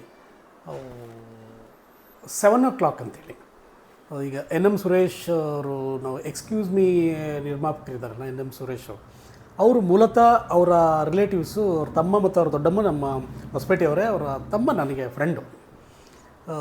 ಸೊ ಹಾಗಾಗಿ ಎಕ್ಸ್ಕ್ಯೂಸ್ ಮೀ ಆದ ನಂತರ ನನಗೆ ಅವ್ರ ಪರಿಚಯ ಆಗಿತ್ತು, ಅವ್ರ ಒಡನಾಟ ಎಲ್ಲ ಇತ್ತು. ಅದಾದಮೇಲೆ 7 o'clock ಅಂತ ಒಂದು ಸಿನಿಮಾ ಮಾಡ್ತಾರೆ. ಅದರಲ್ಲಿ ಒಂದು ಪಾತ್ರ, ಒಂದು ಸಣ್ಣ ಪಾತ್ರ, ಒಂದು ಹಾಸ್ಯ ಪಾತ್ರ. ಅದು ಚಂದ್ರು ಹಿಂಗೆ ಕೆಲಸ ಮಾಡು, ಹೈದ್ರಾಬಾದಿಗೆ ಬಾ, ನಮ್ಮದೊಂದು ಸಿನಿಮಾ ಮಾಡ್ತಾಯಿದ್ದೀವಿ, ಒಂದು ಜೊತೆಗೆ 4-5 ದಿನ ಇರೋಣ, ಅದರಲ್ಲಿ ಒಂದು ಸಣ್ಣ ಪಾತ್ರ ಇದೆ ಮಾಡುವಂತೆ. ಅದು ಅದರಲ್ಲಿ ಕೋಮಲ್ ಅವರು ಭಾಳ ದೊಡ್ಡ ಪಾತ್ರ, ಹಾಸ್ಯನಟದ ಪಾತ್ರನೇ. ತುಂಬ ಇಡೀ ಸಿನಿಮಾದಲ್ಲಿ ಕ್ಯಾರಿ ಆಗೋಂಥದ್ದು ಕಾಮಿಡಿ ಪಾತ್ರ. ಅದ್ಭುತವಾದ ಕಲಾವಿದ ಕೋಮಲ್ ಅವರು. ಅವ್ರ ಜೊತೆ ಒಂದು ಸೀನ್ ನಂದು. ಸ್ವಾಮಿಗಳೇ, ನಿಮ್ಮ ಥರ ಸ್ಟ್ರಾಂಗ್ ಆಗಿರಕ್ಕೆ ಯಾವ್ದಾರು ಹಿಮಾಲಯದಿಂದ ಕಿತ್ಕೊಂಡ್ಬಂದಿರ ಆಯುರ್ವೇದಿಕ್ ಟಾನಿಕ್ ಇದ್ರೆ ಕೊಡಿ ಪ್ಲೀಸ್. ಖಂಡಿತವಾಗಿಯೂ ಮಗು. ಅಕ್ಕಿ ಹಿಮಾಲಯನ್ ಪೆನ್ನಿನ. ಏನ್ ಸ್ವಾಮಿಗಳೇ ಇಷ್ಟೊಂದು ಘಾಟು? ಹಸುವಿನ ಗಂಟ್ಲಾನ? ಹಸುದಲ್ಲ, ನಮ್ಮದು. ಫಸ್ಟು ಕ್ಯಾಮ್ರಾ ಫೇಸ್ ಮಾಡಿದ್ದು ಅಂದರೆ ಸಿನಿಮಾ ಕ್ಯಾಮ್ರಾ ಫೇಸ್ ಮಾಡಿದ್ದು. ಅದಾದ ನಂತರ ಕೋಮಲ್ ಅವರು ತುಂಬಾ ಅಪ್ರಿಷಿಯೇಟ್ ಮಾಡಿದ್ರು. ಒಂದೇ ಸಲಕ್ಕೆ ನೋಡಿದ್ರು, ಕೊಟ್ಟರು, ನೋಡಿದ್ವಿ, ಒಂದೇ ಟೇಕಲ್ಲಿ ಹೇಳ್ದ್ವಿ, ದಬ್ ಅಂತ ಹೇಳಿ ಬಿಸಾಕ್ತು. ಅವರೇ ಹಂಗೆಲ್ಲ ಅನಿಸಿ ಸಿನಿಮಾ, ಅದು ನಾಟಕ ಬೇರೆ ಸಿನಿಮಾ ಬೇರೆ, ಅಷ್ಟು ಜೋರಾಗಿ ಹೇಳೋವಂಥ ಅವಶ್ಯಕತೆ ಇಲ್ಲ. ಇದು ಸಿನಿಮಾ ಅಂತಂದಾಗ ನನಗೆ ಆಗ ನಿಜವಾಗ್ಲೂ ಸಿನಿಮಾಕ್ಕೂ ಮತ್ತು ಇದಕ್ಕೂ ಏನು ಅಂತ ಡಿಫ್ರೆನ್ಸ್ ಗೊತ್ತಾಗುತ್ತೆ. ಅದು ಹೇಳೋದಕ್ಕೆ ಮುಂಚೆ ಹೇಳ್ಬಿಡ್ತೀನಿ ನಾನು. ಏನೋ ಒಂದಿಷ್ಟು ಪಟ್ಟಿದ ಸುಮಾರು ಒಂದು 10-15 ಸಿನಿಮಾ ಇದ್ದಾವೆ. ಅವು ಇನ್ನೂ ಬಿಡುಗಡೆ ಆಗಲಾರ್ದ ಒಂದು 4-5 ಸಿನಿಮಾ ಇದ್ದಾವೆ. ಅದಾದ 7 o'clock ಆದಮೇಲೆ ಕೈವಾರ ತಾತಯ್ಯ ಅಂತೇಳಿ, ಪಲ್ಲಕ್ಕಿ ರಾಧಾಕೃಷ್ಣ ಅಂತೇಳಿ, ಕೈವಾರ ತಾತಯ್ಯ ನಮ್ಮ ಚಿಕ್ಕಬಳ್ಳಾಪುರದಲ್ಲಿ ಭಾಳ ದೊಡ್ಡ ಮಹಾತ್ಮರು ಅವರು. ಅವರ ಜೀವನ ಚರಿತ್ರೆಯಲ್ಲಿ ಸಾಯಿ ಕುಮಾರ್ ಅವರು ಮಾಡಿದ್ದು. ಅವರೊಟ್ಟಿಗೆ ಒಂದು 15-20 ದಿನಗಳ ಕಾಲ ಅವರ ಶಿಷ್ಯನಾಗಿ, ಅವ್ರ ಶಿಷ್ಯದ ಗುಂಪಲ್ಲಿ ನಾನು ಒಬ್ಬ ಶಿಷ್ಯನಾಗಿ ಮಾಡಿದ್ದು. ಇಡೀ ಸಿನಿಮಾ ಎಲ್ಲ ನಾವು ಬರೀ ಎಕ್ಸ್ಪ್ರೆಷನ್ ತೋರಿಸ್ತಾ ಇರೋದು. ಅದು ಸಿನಿಮಾ ನೋಡಿದವ್ರು ಯಾರೋ ಒಬ್ಬರು ನನ್ನ ಗೆಳೆಯರು ಕಾಮಿಡಿ ಮಾಡಿದ್ದು, ಬಹುಶಃ ಈ ಎಕ್ಸ್ಪ್ರೆಷನ್ಸ್ಗೆ ಏನಾದರೂ ಅವಾರ್ಡ್ ಏನಾದರೂ ಬರೋದಿದ್ದಿದ್ರೆ ನಿನಗೂ ಬರ್ತಿತ್ತು ನೋಡು ಅಂತ. ಯಾಕೆಂದರೆ ಇಡೀ ಸಿನಿಮಾ ಡೈಲಾಗ್ 1-2-3 ಡೈಲಾಗ್ ಇತ್ತು. ನಮ್ದು ಇಡೀ ಅರ್ಧ ಸಿನಿಮಾ ಅವ್ರ ಕೈಯವ್ರ ತಾತಾಯಿನಿಂದ ಶಿಷ್ಯ ಅಂದ್ರೆ ನಾವು, ಅವ್ರೇನು ಹೇಳ್ತಾರೆ ಹಿಂಗೆ ಕೊಟ್ಕೊಂಡು ಹೋಗೋದೇ ನಮ್ಮದು ಎಕ್ಸ್ಪ್ರೆಷನ್ ಕೊಟ್ಕೊಂಡು ಹೋಗೋದೇ ಸಿನಿಮಾ. ಸೊ ತುಂಬ ಅದೊಂದು ಒಳ್ಳೆಯ ಅನುಭವ. ಸುಮಾರು ಒಂದು 20 ದಿನಗಳ ಕಾಲ ಅವರೊಟ್ಟಿಗಿದ್ದು. ಕೈವಾರ ತಾತಾಯಿದಲ್ಲಿ ಒಂದು ಭಾಳ ವಿಚಿತ್ರವಾದ ಅನುಭವಗಳು. ಸರಿಸುಮಾರು 20 ದಿನ ನಾವು ಚಿಕ್ಕಬಳ್ಳಾಪುರದ ಕೈವಾರದ ಮಠದಲ್ಲೇ ಉಳ್ಕೊಂಡಿದ್ವಿ. ಅಲ್ಲೇ ನಾನಿವತ್ತು ಹೇಳಲೇಬೇಕಾಗಿರ್ತಕ್ಕಂಥ ವಿಚಾರ ಏನು ಅಂತಂದರೆ, ದುನಿಯಾ ಚಿತ್ರ ಮಾಡೋದಕ್ಕಿಂತ ಮುಂಚೆ ವಿಜಯ್ ಅವರು ಬರೀ ಕಳನಟನ ಪಾತ್ರ ಮಾಡ್ತಾಯಿದ್ರು, ಸಣ್ಣ ಪುಟ್ಟ ಪಾತ್ರಗಳು ಮಾಡ್ತಾಯಿದ್ರು. ಅದ್ಭುತವಾದ ಒಂದು ಎನರ್ಜಿ ಇರ್ತಕ್ಕಂಥ ನಟ ಆತ. ಅವರೊಟ್ಟಿಗೆ ಸುಮಾರು ಒಂದು 20 ದಿನಗಳ ಕಾಲ ನಮ್ಮ ಜರ್ನಿ ಇದೆ. ಅದರಲ್ಲಿ ರಂಗಾಯಣ ರಘು ವಿಲನ್ನು, ಆ ವಿಲನ್ನ ಶಿಷ್ಯ ಇವರು ದುನಿಯಾ ವಿಜಯ್ ಅವರು. ಒಂದು ನೆನಪು, ಒಂದು ಮರಿದಾಗಿ ಹೇಳಬೇಕು, ಬಹುಶಃ ಅದು ಹೇಳ್ಬೇಕೋ ಬೇಡ ಗೊತ್ತಿಲ್ಲ. ದುನಿಯಾ ವಿಜಯ್ ಅವರು ನನಗೆ ಸರಿಸುಮಾರು ಒಂದು 4-5 ಸಿಗರೇಟ್ ಡಿವಿದ್ದಾರೆ ಅಂತ. ಹೆಂಗೆ ಅಂತ ಕೇಳು. ಅದರಲ್ಲಿ ಕಾಸ್ಟ್ಯೂಮ್ ಹೆಂಗಿರ್ತಿತ್ತು ಅಂದರೆ, ನಾವು ಈ ಸನ್ಯಾಸಿ ಇವರು ಈ ಕಾವಿ ತೊಟ್ಕೊಂಡಿರ್ತಾರೆ, ಫುಲ್ಲು ನಿಲುವಂಗಿ ಅದರ ಒಳಗಡೆ ನಾವು ಪ್ಯಾಂಟ್ ಹಾಕ್ಕೊಳ್ತಾ ಇದ್ದೆ, ಯಾರಿಗೂ ಗೊತ್ತಾಗ್ತಾ ಇರಲಿಲ್ಲ. ಸೊ ದುನಿಯಾ ವಿಜಯ್ ಅವರು ಒಂದು ಪಂಚೆ ಮತ್ತು ಇದು ಕಟ್ಟು ಒನ್ನಿನ ಅದೆಲ್ಲ ಇಟ್ಕೊಂಡಿರೋರು. ಬ್ರೇಕ್ ಟೈಮಲ್ಲಿ ಸಿಗರೇಟ್ ಅವ್ರು ಖಾಲಿ ಆಗಿಬಿಟ್ಟಿರ್ತೀವಿ. ಸಿಗರೇಟಲ್ಲಿ ನನ್ನ ಹತ್ರ ಇದೆ, ಒಂದು ಸಿಗರೇಟ್ ಕೊಡಮ್ಮ, ಆಮೇಲೆ ಕೊಡ್ತೀನಮ್ಮ ತಂದು. ಅವಾಗ ಹಂಗೆ ಪರಿಚಯ ಇದೆ. ಎಲ್ಲಿಯವ್ರು ನೀವು? ನಾ ಹಿಂಗೆ ಹೊಸಪೇಟೆಯವರು ಈ ಥರ. ಹೌದಾ, ಹೊಸಪೇಟೆಯಲ್ಲಿ ಏನು ಫೇಮಸ್ಸು? ಈ ಥರದಲ್ಲಿದೆ ಹಿಂಗೆ. ನನ್ನ ರಂಗಭೂಮಿ ಇತಿಹಾಸನ ಅವರು ಕೇಳ್ತಾ ಹೋದ್ರು ಬ್ರೇಕ್ ಟೈಮಲ್ಲಿ. ಅವರು ಕೂಡ ರಂಗಭೂಮಿ ಕಲಾವಿದರೆ. ನಾನು ಕೃಷ್ಣನ ಪಾತ್ರ ಮಾಡಿದ್ದೀನಿ, ಕೌರವನ ಪಾತ್ರ ಮಾಡಿದ್ದೀನಿ, ಶಕುನಿ ಪಾತ್ರ ಮಾಡಿದ್ದೀನಿ. ರಾಕ್ಷಸ ನಾಟಕದ ನಾನು ಹೇಳಿದ್ದೆ, ಅವಾಗ ನಮಗಿನ್ನು ಅವಾರ್ಡೆಲ್ಲ ಬಂದಿತ್ತು. ಅವರ ಮೊಬೈಲಲ್ಲಿ ನನ್ನ ಹೆಸರನ್ನು ರಾಕ್ಷಸ ಅಂತಲೇ ಮಾಡಿದರು. ಅವರು ಮೊಬೈಲಲ್ಲಿ ರಾಕ್ಷಸ ಚಂದ್ರು ಅಂತಲೇ ಮಾಡಿದರು. ಹೀಗೆ ದುನಿಯಾ ವಿಜಯ್ ಅವರು ಇವತ್ತು ಭಾಳ ದೊಡ್ಡ ಮಟ್ಟಕ್ಕೆ ಬೆಳೆದಿದ್ದಾರೆ. ಅದೊಂದು ಕೈವಾರ ತಾತ ಆಯಿತು. ನಮ್ಮ ಅಜಯ್ ಅವರ ಕೃಷ್ಣಲೀಲಾ ಅಂತ ಅಜಯ್ ಅವ್ರದ್ದು ಹೇಳಬೇಕಾಗಿಲ್ಲ, ಇಡೀ ಕನ್ನಡ ಚಿತ್ರರಂಗಕ್ಕೆ ಒಬ್ಬ ಉತ್ತಮ ನಟ ಅಂತೇಳಿ ಪ್ರಸಿದ್ಧಿಯಾಗಿರ್ತಕ್ಕಂಥ ಅವರು ಮೂಲತಃ ನಮ್ಮ ಹೊಸಪೇಟೆಯವರಾಗಿರೋದ್ರಿಂದ ತುಂಬ ನನ್ನ ಆತ್ಮೀಯರು, ಒಂದು ಕುಟುಂಬದ ಸದಸ್ಯರು ಹೌದು. ಸೊ ಅವ್ರ ಜೊತೆ ಒಂದು ಹಾಡಲ್ಲಿ ಆತನಿಗೆ ಅದು ಕೊಡೋಂಥ ಒಂದು ಸೀನ್ ಯಾವುದೋ ಅದೊಂದು ಮಾಮೂಟಿ ಅಂಗಡಿ. ಅದಾದಮೇಲೆ ಮಕ್ಕಳು ಸಿನಿಮಾದ 3-4 ಸಿನಿಮಾ ಆಗಿದೆ, ಅದು ಅವಲಕ್ಕಿ ಪೌಲಕ್ಕಿ ಅಂತ. ಅದಾದಮೇಲೆ ವಿರೂಪ ಅಂತೇಳಿ ಹಂಪಿಯಲ್ಲಿ ಶೂಟ್ ಆಯಿತು. ಆಮೇಲೆ ದಂತ ಪುರಾಣ ಅಂತೇಳಿ, ಕಮರೊಟ್ಟು ಚೆಕ್ ಪೋಸ್ಟ್ ಅಂತ ಆಯಿತು. ಕಮರೊಟ್ಟು 2 ಉಪೇಂದ್ರ ಅವರ ಶ್ರೀಮತಿಯಾಗಿರ್ತಕ್ಕಂಥ ನಮ್ಮ ಪ್ರಿಯಾಂಕಾ ಮೇಡಮ್ ಅವ್ರ ಜೊತೆ ಅಭಿನಯಿಸುವಂಥ ಒಂದು ಅವಕಾಶ ಸಿಕ್ಕಿದ್ದು. ಕುಬುಸ ಅಂತೇಳಿ ಕುಂವಿ ವೀರಭದ್ರಪ್ಪ ಅವರ ಒಂದು ಸಣ್ಣ ಕಥೆ ಆಧಾರಿತ ರಮೇಶ್ ಅವರು ನಿರ್ದೇಶನ ಮಾಡಿದ್ದು ಕುಬುಸ ಸಿನಿಮಾದಲ್ಲಿ ಭಾಳ ತುಂಬ ಒಳ್ಳೆಯ ಪಾತ್ರ. ಇಡೀ ರಂಗಭೂಮಿಯವರೆಲ್ಲ ನಮ್ಮ ಕನ್ನಡ ಕಲಾ ಸಂಘದ ಬಹುತೇಕ ಕಲಾವಿದರು ಸೇರಿ ಮಾಡಿರ್ತಕ್ಕಂಥದ್ದು. ಅದು ಇನ್ನೂ ರೆಡಿಯಾಗಿದೆ, ಇನ್ನೂ ಸಿನಿಮಾ ಇದಾಗಿಲ್ಲ. ನಿಮ್ಮದೇ ಸಿನಿಮಾ ಜುಗಲ್ಬಂದಿಯಲ್ಲಿ ಪಾತ್ರ ಮಾಡೋಂಥದ್ದು ಅವಕಾಶ. ಸೊ ಜುಗಲ್ಬಂದಿಯಲ್ಲಿ ಅಂತೂ ಅದು ಮಾನಸಿ ಮೇಡಮ್ ಅವರ ಜೊತೆ ಅಭಿನಯಿಸುವಂಥ ಒಂದು ಅವಕಾಶ ಸಿಕ್ಕಿದ್ದು. ಅಜಯ್ ಅವರ ಒಂದು ಈಗ ಮುಂಬರುವ ಯುದ್ಧಕಾಂಡ ಸಿನಿಮಾ ಬರ್ತಾಯಿದೆ. ಆ ಯುದ್ಧಕಾಂಡದಲ್ಲಿ ಒಂದು ನ್ಯಾಯಾಧೀಶನ ಪಾತ್ರ ಮಾಡಿದ್ದು. ಸೊ ಈಗ ಸಣ್ಣ ಪುಟ್ಟ ಪಾತ್ರ ಸೇರಿ ಒಂದು 12-13 ಸಿನಿಮಾಗಳಾಗಿದ್ದಾವೆ. ಮಾಡ್ಬೇಕು, ಇನ್ನೂ ಅವಕಾಶಗಳು ಸಿಗ್ತಾ ಹೋಗ್ತಾವೆ. ಅಂದರೆ ನಾವು ಪಾತ್ರಗಳನ್ನು ಬೇಕು ಅಂತೇಳಿ ಬೆನ್ನತ್ತಿ ಹೋಗೋದಲ್ಲ. ನಾನೊಂದು ಖಾಸಗಿ ಕಂಪ್ನಿಯಲ್ಲಿ ಕೆಲಸ ಮಾಡಿಕೊಂಡು ಜೀವನ ಮಾಡ್ತಿರ್ತಕ್ಕಂಥವ್ನು. ಅದು ಮುಖ್ಯ ನನಗೆ. ವೃತ್ತಿ ನಮ್ಮದು, ಪ್ರವೃತ್ತಿಯಾಗಿ ನಾನು ಈ ಅಭಿನಯವನ್ನು ಮಾಡ್ಕೊಂಡು. ಸೊ ಯಾರು ನಮ್ಮನ್ನು ಕೇಳ್ಕೊಂಡು ಬರ್ತಾರೆ, ಕೆಲವೊಬ್ರು ಬರ್ತಾರೆ, ಇಲ್ಲ ನೀವೇ ಬೇಕು, ರಂಗಭೂಮಿ ನಟರಾಗಿರೋದ್ರಿಂದ ಬೇಕು ಅಂತ ಬರ್ತಾರೆ. ಸೊ ಅಲ್ಲಿಗೆ ಹೋದಾಗ ನಾವು ರಂಗಭೂಮಿಗೂ ಮತ್ತು ಸಿನಿಮಾಕ್ಕೂ ಭಾಳ ನನಗೆ ಒಂದು ವಿಚಿತ್ರವಾದ ಅನುಭವ ಏನು ಅಂತಂದರೆ, ನೀವು ನಂಬಲಿಕ್ಕಿಲ್ಲ, ಇದು ನಾವು ಒಂದು ಸಲ ಹೈದ್ರಾಬಾದಲ್ಲಿ ನಂದಿ ನಾಟಕೋತ್ಸವ ಅಂತ ಮಾಡಿದ್ವಿ. ನಮ್ಮ ಕನ್ನಡ ನಾಟಕನ ತೆಲುಗುಗೆ ತಗೊಂಡೋಗಿ. ಆಗ ಅದಾದಮೇಲೆ ನಾಗೇಶ್ವರ ಅವರು, ಅಕ್ಕಿನೇನಿ ನಾಗೇಶ್ವರ ಅವರು, ಪದ್ಮಶ್ರೀ ಅಕ್ಕಿನೇನಿ ನಾಗೇಶ್ವರ ಅವರ ಹುಟ್ಟಿದ ಹಬ್ಬಕ್ಕೆ ಪ್ರತಿ ವರ್ಷ ಅಲ್ಲಿ ಒಂದು ನಾಟಕಗಳ ಒಂದು ಸ್ಪರ್ಧೆ ಮಾಡ್ತಾರೆ. ಅಂದರೆ ಉತ್ಸವ ಅಂತ ಅನ್ಬೋದು, ನಾಟಕೋತ್ಸವ ಅಂತ ಹೇಳ್ಬೋದು. ಅಲ್ಲಿ ನಾವು ನಾಟಕ ಮಾಡಿ ನನ್ನ ಜೀವನದಲ್ಲಿ ಯಾವ ರೀತಿ ಅಣ್ಣವರ ಜೊತೆ ಒಂದು ಫೋಟೋ ತೆಗೆಸ್ಕೊಂಡಿದ್ದು ಅನುಭವ ಇದೆಯಲ್ಲ, ಅದೇ ರೀತಿ ಅಕ್ಕಿನೇನಿ ನಾಗೇಶ್ವರ ಅವರ ಪಕ್ಕ ಕೂತ್ಕೊಂಡು ಫೋಟೋ ತೆಗೆಸ್ಕೊಂಡಿದ್ದು ಅಂತ ಅನುಭವ. ಅವರು ನಮ್ಮ ನಾಟಕ ನೋಡಿದ್ರು. ಸೊ ಆಗ ಅವರು ಮುಖ್ಯ ಅತಿಥಿಗಳಾಗಿ ಬಂದಾಗ ಒಂದು ಮಾತು ಹೇಳಿದರು, ಸಿನಿಮಾ ಮತ್ತು ರಂಗಭೂಮಿ ಅಂತ ಬಂದಾಗ ಎಲ್ಲರೂ ಸಿನಿಮಾ ಏನೋ ಮಾಡಿಬಿಡೋದು, ಆರಾಮ್ ಮಾಡ್ಬೋದು, ರಂಗಭೂಮಿ ಕಷ್ಟ ಅಂತ ಹೇಳ್ತಾರೆ. ಬಟ್ ನನ್ನ ಪ್ರಕಾರ ಸಿನಿಮಾ ಅಂದರೆ ಕಷ್ಟ, ರಂಗಭೂಮಿ ಭಾಳ ಈಜಿ ಅಂತ ಹೇಳೋದು. ನಾನು ಇದೇನಪ್ಪ ಇವ್ರು ಹಿಂಗೆ ಹೇಳ್ತಾರೆ ಅಂತ. ನಾವು ಇನ್ನು ಆಗ ಸಿನಿಮಾ ನಾನು ಕ್ಯಾಮ್ರಾ ಎದುರಿಸಿರಲಿಲ್ಲ. ಸೊ ಅದು ಯಾಕೆ ಅವ್ರ ಮಾತು ಹೇಳಿದ್ರು ಅನ್ನೋದನ್ನು ನಾನು ಒಂದು ಕ್ಯಾಮ್ರಾ ಮುಂದೆ ನಿಂತಾಗ, ಒಬ್ಬ ಕಲಾವಿದನಾಗಿ ನಿಂತಾಗ ನನಗೆ ಅನುಭವ ಆಗಿದ್ದೀನಿ. ಯಾಕೆಂದರೆ ಈಗ ನಾವು ರಂಗಭೂಮಿಯಲ್ಲಿ ಏನಾಗುತ್ತೆ ಅಂದರೆ, ಒಂದಿಷ್ಟು ದಿನಗಳ ಕಾಲ ಡೈಲಾಗ್ ರಿಹರ್ಸಲ್ ಮಾಡ್ಕೊಂಡಿರ್ತೀವಿ, ನಾಟಕ ಮಾಡಿರ್ತೀವಿ. ಅದು ಒಂದು ಸಲ ನಾಟಕ ಸ್ಟಾರ್ಟ್ ಆಯ್ತು, 3rd ಬೆಲ್ ಆಯಿತು ಅಂತಂದರೆ ನಾಟಕ ಮುಗಿಯೋವರೆಗೂ ಒಂದೇ ಹೋಗ್ತಾ ಇರ್ತದೆ. ಬಟ್ ಸಿನಿಮಾ ಆಗಲ್ಲ, ಅದಕ್ಕೆ ಆದ ಒಂದು ಆಯಾಮ ಇದೆ. ಏನು ನಿರ್ದಿಷ್ಟವಾಗಿರ್ತಕ್ಕಂಥ ಕ್ಯಾಮ್ರೆಯನ್ನು ಇಟ್ಟಿರ್ತಾರೆ, ಸೆಟ್ ಮಾಡಿರ್ತಾರೆ. ಆ ಇದರಲ್ಲಿ ನಾವು ಒಂದು ಸ್ವಲ್ಪ ಅಳ್ಳಾಡಿದ್ರೂ ನಾವು ಫೇಡ್ ಹಾಕ್ತೀವಿ, ಕ್ಯಾಮ್ರಾ ಆಚೆ ಹೋಗ್ತೀವಿ. ಆಮೇಲೆ ನಮ್ಮ ಕಣ್ಣುಗಳು ಮಾತಾಡ್ತವೆ. ತುಂಬ ಹತ್ತಿರದಲ್ಲಿರೋದ್ರಿಂದ ಸಿನಿಮಾ ಅಷ್ಟು ಕಷ್ಟ ಆಗುತ್ತೆ. ನಾವು ರಂಗಭೂಮಿಯಿಂದ ಬಂದಿರೋರಾಗಿರೋದ್ರಿಂದ ಡೈಲಾಗನ್ನ ನಾನು ಒಂದೇ ಸಲ ವಿಂಗ್ ಅಂತ ಜೋರಾಗಿ ಡೈಲಾಗ್ ಹೇಳ್ತಾ ಇದ್ದೆ. ಸಿನಿಮಾ ಏನು ಕೇಳುತ್ತೆ ಅಂದರೆ, ಒಂದು ಗ್ಲಾಸ್ ಕೇಳಿದರೆ ನೀವೆಷ್ಟು ಕೊಡ್ತಾ ಇದ್ದೀರಿ ಅಂತಂದರೆ ಒಂದು ದೊಡ್ಡ ಕೊಡಪಾನದಷ್ಟು ಕೊಡ್ತಾಯಿದ್ದೀರಿ. ಬೇಕಾಗಿರೋದು ಒಂದು ಗ್ಲಾಸ್ ಅಷ್ಟೇ, ನೀವು ಅಷ್ಟು ಕೊಡಿ ಸಾಕು, ಸುಮ್ಮನೆ ಅಷ್ಟು ವೇಸ್ಟ್ ಆಗ್ತಾ ಹೋಗುತ್ತೆ ಅನ್ನೋದಂದ್ರೆ. ನಾನು ಕಂಡುಕೊಂಡಿದ್ದೇನು ಅಂದರೆ, ಸಿನಿಮಾಕ್ಕೆ ಈಗ ಕರೀತಾರೆ ಯಾರಾದರೂ, ತುಂಬ ಈ ಎಕ್ಸ್ಪೆಕ್ಟೇಷನ್ ಇಟ್ಕೊಂಡು ಕರೀತಾರೆ. ನಾವು ಹೋಗಿ ಅಲ್ಲಿ ಬ್ಲಾಬ್ ಅನ್ನೋದಕ್ಕಿಂತ ನಾವು ಒಂದು ಬಿಳಿ ಹಾಳೆ ಆಗಿ ನಾವು ಅವ್ರನ್ನೋಗಿ ಸರೆಂಡರ್ ಆಗ್ತಕ್ಕಂಥದ್ದು. ನಾನು ಯಾರಿಗೇ ಆದರೂ ಹೇಳೋದು ಮೊದಲೇದು ಅದೇ, ನನ್ನ ಹತ್ರ ಬಂದು ಏನಾದರೂ ಈ ಪಾತ್ರ ಇದೆ ಮಾಡಿ ಅಂತಂದಾಗ, ನೋಡಿ ನಾನು ಇದೇ ಮೊದಲನೇ ಸಿನಿಮಾ, ಇದೇ ಮೊದಲನೇ ಪಾತ್ರ ಅಂತ ಅಂದ್ಕೊಂಡು ನೀವು ಧಾರಾಳವಾಗಿ ಏನು ಹೇಳೋದಿದ್ರು ಹೇಳ್ಬೋದು, ನೀವು ನಾನು ಮಾಡ್ತೀನಿ ಅಂತ ನನ್ನನ್ನು ನಾನು ಸಮರ್ಪಿಸ್ಕೊಳ್ತೀನಿ. ಸೊ ಹಂಗಾದಾಗ ಮಾತ್ರ ನಿರ್ದೇಶಕರು, ಯಾಕಂದರೆ ಈಗ ಎಲ್ಲ ಹೊಸ ನಿರ್ದೇಶಕರಿದ್ದಾರೆ, ಎಲ್ಲ ಯುವಜನತಿದ್ದು ಎಲ್ಲ ಯಂಗ್ಸ್ಟರ್ಸ್ ಇದ್ದಾರೆ, ಅವ್ರಿಗೆ ಆಲೋಚನೆಗಳೇ ಬೇರೆ, ಅವ್ರು ಏನು ಬರಬೇಕು ಅಂತ ತಲೆಯಲ್ಲಿ ಇಟ್ಕೊಂಡಿರ್ತಾರೆ, ಅದನ್ನು ಒಂದೊಂದು ಸೂಕ್ಷ್ಮತೆಗಳನ್ನು ಹೇಳ್ಕೊಡ್ತಾರೆ. ಸೊ ಹಾಗಾಗಿ ಸಿನಿಮಾ ಒಂದು ಲೆಕ್ಕದಲ್ಲಿ ನನಗೆ ಕಷ್ಟನೇ ಸಿನಿಮಾ. ಅದಾದಮೇಲೆ ಸಿನಿಮಾ ಏನೋ ಮಾಡಿಬಿಡ್ತೀವಿ, ಡಬ್ಬಿಂಗು ಅಂತ ಬಂದಾಗ ಅಲ್ಲೇನೋ ಮಾತಾಡ್ಬಿಟ್ಟಿರ್ತೀವಿ, ಇಲ್ಲಿ ಅದನ್ನ ಮ್ಯಾಚ್ ಮಾಡ್ಕೊಂಡು ಮಾತಾಡ್ತಿದ್ದೀಯಲ್ಲ, ಅವಾಗ ಸಿನಿಮಾಗಳನ್ನು ಮಾಡ್ತಾ ನನಗೆ ಗೊತ್ತಾಗಿದ್ದು. ನಾನು ಇದೇ ಜುಗಲ್ಬಂದಿ ಡಬ್ ಮಾಡಬೇಕಾದಾಗ ನನಗೆ ಭಾಳ ದೊಡ್ಡ ಅನುಭವ ಆಗಿದ್ದು. ದಿವಾಕರ್ ಡಿಂಡಿಮ ಅಂತೇಳಿ ನಿರ್ದೇಶಕರು, ಸಣ್ಣ ಪಾತ್ರ, ನಾವು ಒಂದು 10 ನಿಮಿಷದಲ್ಲಿ ಹೇಳಿ ಬಂದುಬಿಡ್ಬೋದಲ್ಲ ಅಂತ ನನ್ನ ತಲೆಯಲ್ಲಿ ಸರಿಸುಮಾರು 2 ರಿಂದ 3 ಗಂಟೆ ಕಾಲ ಅವರು ನನಗೆ ಡಬ್ಬಿಂಗ್ ಮಾಡಿಸಿದ್ರು. ಯಾಕಂದರೆ ಟೈಮಿಂಗು, ನಾವಲ್ಲಿ ಏನು ಹೇಳ್ತಾ ಲಿಪ್ ಸಿಂಕ್ ಆಗಬೇಕು, ಟೈಮಿಂಗು, ಆಮೇಲೆ ಭಾವನೆಗಳು, ಲ್ಯಾಂಗ್ವೇಜ್ ಶೈಲಿ. ನಮ್ದು ಆಲ್ಮೋಸ್ಟ್ ಆಲ್ ಯಾವ ರೀತಿಯಾದ ಮಾತಾಡಿದ್ರು ಕೂಡ ಒಂದು ರೀತಿ ನಮ್ಮ ಬಳ್ಳಾರಿ, ನಮ್ಮ ಈ ಭಾಗದ ಹೊಸಪೇಟೆ ಲ್ಯಾಂಗ್ವೇಜ್ಗಳು ಅಲ್ಲಿ ಬಂದು ಆ ಶೇಡಲ್ಲಿ ಬಂದು ಹೋಗ್ಬಿಡುತ್ತೆ.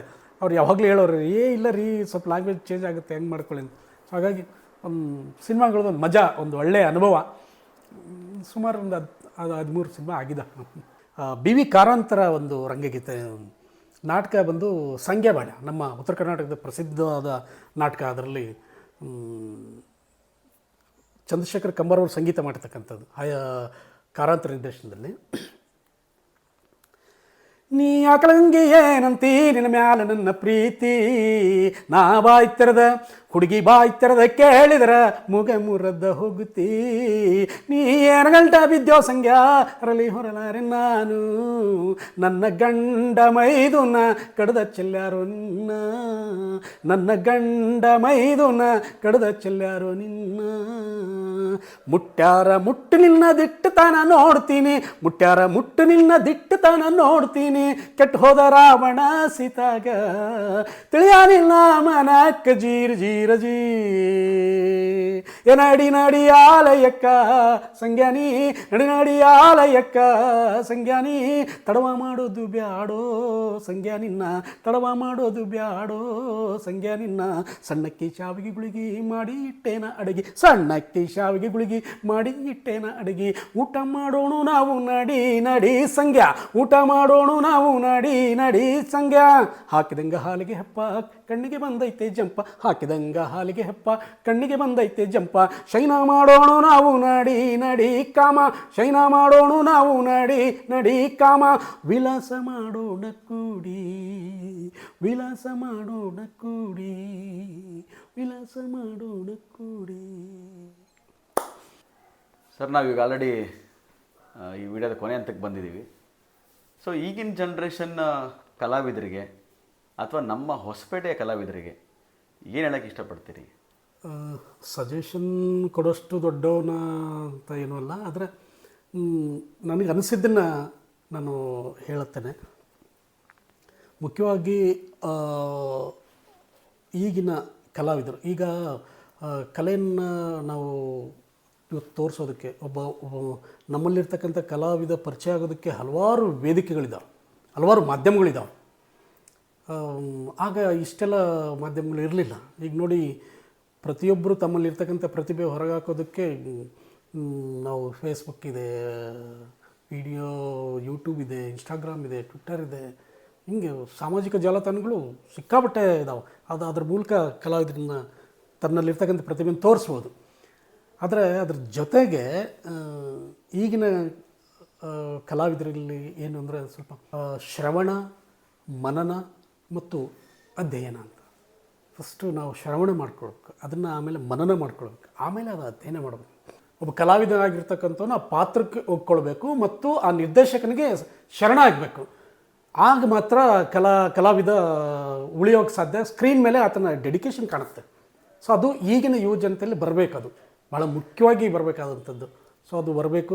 ಆಮೇಲೆ ರಂಗಭೂಮಿಯಿಂದ ಬಂದರೆ ಏನಾಗುತ್ತೆ ಅಂದರೆ, ಆಗಲೇ ಹೇಳಿದಾಗ ಬುನಾದಿ ಅದು. ರಂಗಭೂಮಿ ಪಾತ್ರ ಮಾಡಿದ್ರೆ ಅದು ಅಭಿನಯನೂ ತೋರಿಸುತ್ತೆ. ಆ ಥರ ಶ್ರಮ ಇರಬೇಕು, ಶ್ರದ್ಧೆ ಇರಬೇಕು, ಭಯ, ಭಕ್ತಿ, ಶ್ರದ್ಧೆ ಈ ಮೂರು ಇದ್ದರೆ ಖಂಡಿತವಾಗಿಯೂ ಒಬ್ಬ ಉತ್ತಮವಾದ ಕಲಾವಿದ ಆಗ್ತಾನೆ. ನಾನು ಸ್ಟಾರ್ ಅಂತೇಳಿ ಅಥವಾ ದೊಡ್ಡ ಮಟ್ಟ ಅಂತ ಆ ಥರದಲ್ಲ, ಒಬ್ಬ ಉತ್ತಮ ಕಲಾವಿದ ಆಗೋದಕ್ಕೆ ಭಯ, ಭಕ್ತಿ, ಶ್ರದ್ಧೆ ಇರಬೇಕು.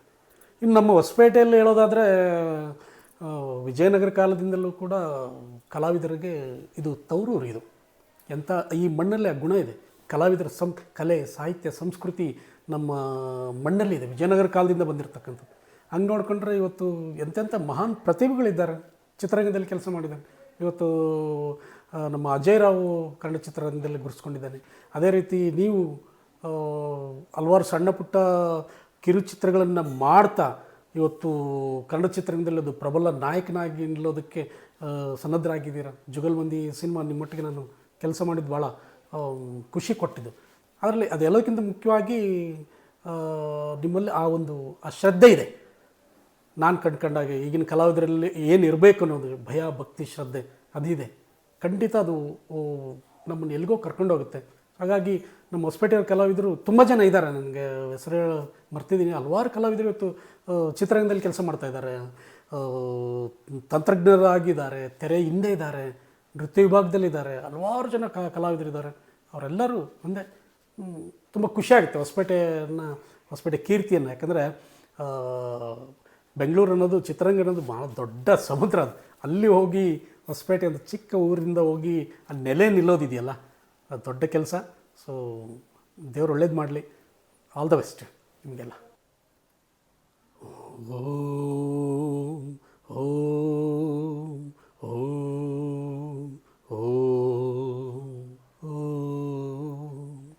ಹೃದಯ ಸಮುದ್ರ ಕಲಕಿ ಹೊತ್ತಿದ ದ್ವೇಷದ ಬೆಂಕಿ, ರೋಷಾಗ್ನಿ ಜ್ವಾಲೆ ಉರಿದುರಿದು. ಹೃದಯ ಸಮುದ್ರ ಕಲಕಿ ಹೊತ್ತಿದ ದ್ವೇಷದ ಬೆಂಕಿ, ರೋಷಾಗ್ನಿ ಜ್ವಾಲೆ ಉರಿದುರಿದು.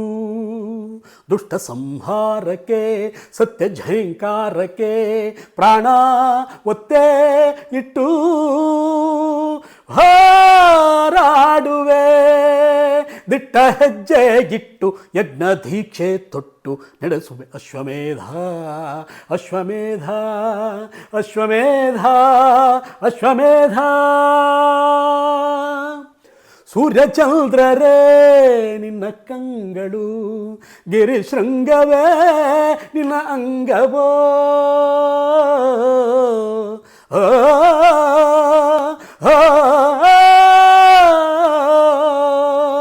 ದಿಕ್ಪಾಲಕರೇ ನಿನ್ನ ಕಾಲ್ಗಳು, ಮಿಲ್ಚು ಸಿಡಿಲು ನಿನ್ನ ವೇಗವು. ಜೀವದಲ್ಲಿ ಬೆರೆತು ಹೋದ, ಭಾವದಲ್ಲಿ ಕರಗಿ ಹೋದ. ಜೀವಾಶ್ವವೇ ದುರಾದಯ, ಪ್ರಾಣಾಶ್ವವೇ ಮರೆಯಾದಯ. ದಿಟ್ಟ ಹೆಜ್ಜೆ ಇಟ್ಟು ಯಜ್ಞ ದೀಕ್ಷೆ ತೊಟ್ಟು ನಡೆಸುವೆ ಅಶ್ವಮೇಧ, ಅಶ್ವಮೇಧ, ಅಶ್ವಮೇಧ, ಅಶ್ವಮೇಧ. ಸರ್, ನೀವು ನನಗೆ ಸಮಯ ಕೊಟ್ಟು ಇಷ್ಟೆಲ್ಲ ಮಾತಾಡಿದ್ದಕ್ಕೆ ವಜ್ರಸಖಿ ಯೂಟ್ಯೂಬ್ ಚಾನಲಿಂದ ನಿಮಗೆ ಮೊದಲಾಗಿ ಥ್ಯಾಂಕ್ಸ್ ಹೇಳೋಕ್ಕೆ ಇಷ್ಟಪಡ್ತೀನಿ. ಸಾರ್ ಬಗ್ಗೆ ನನಗೆ ತುಂಬ ಹಳೆ ಪರಿಚಯ, ಇವ್ರ ಬಗ್ಗೆ ಎಲ್ಲಾದರೂ ಹೇಳ್ಬೇಕಂತ ಭಾಳ ಅನ್ಕೊಂತಿದ್ದೆ. ನನಗೆ ಈ ಥರದೊಂದು ನಮ್ಮೂರಿನ ಕಥೆಗಳು ಅಂತ ಒಂದೇನೋ ಒಂದು ಐಡಿಯಾ ಬಂದಾಗ, ನಮ್ಮೂರಲ್ಲಿ ಯಾರ್ಯಾರು ಸಾಧಕರಿದ್ದಾರೆ ಅವರೆಲ್ಲರನ್ನೂ ಜನರಿಗೆ ಪರಿಚಯ ಮಾಡಿಸೋಂಥ ಒಂದು ಕೆಲಸ ಮಾಡೋಣ ಅಂತ ನಾವು ಪ್ಲ್ಯಾನ್ ಮಾಡಿ ಈ ಥರದೊಂದು ಎಪಿಸೋಡ್ಸ್ನ ಸ್ಟಾರ್ಟ್ ಮಾಡಿದ್ವಿ. ಸೊ ಅವಾಗ ಇವ್ರು ನನಗೆ ತಟ್ಟಂತ ತಲೆ ಹೊಡೆದ್ರು, ಇಲ್ಲ ಸಾರ್ ಬಗ್ಗೆ ನಾವು ಹೇಳ್ಬೇಕಿತ್ತು ಅಂತ. ಸಾರಿಗೆ ಎಷ್ಟೋ ಸರ್ ಹೇಳ್ತಿದ್ದೆ, ಸರ್ ನಿಮ್ಮ ಕೆಲಸ ಬಿಡಿಸಿ ನಾನು ಫುಲ್ ಪ್ಲೆಡ್ಜ್ ಆಗಿ ನಿಮ್ಮನ್ನು ಕಲಾವಿದನಾಗಿ ಸಿನಿಮಾಗೆ ಸೇರಿಸ್ತೀನಿ, ಸಿನಿಮಾ ನಿಮ್ಮನ್ನು ನಂಗೆ ರಿಸೀವ್ ಮಾಡ್ಕೊಳುತ್ತೆ, ಯಾಕಂದರೆ ನೀವು ಅಷ್ಟು ಕೆಪಬಲ್ ಇದ್ದೀರಾ ಅಂತ ಹೇಳ್ತಿದ್ದೆ ಯಾವಾಗಲೂ ನಾನು.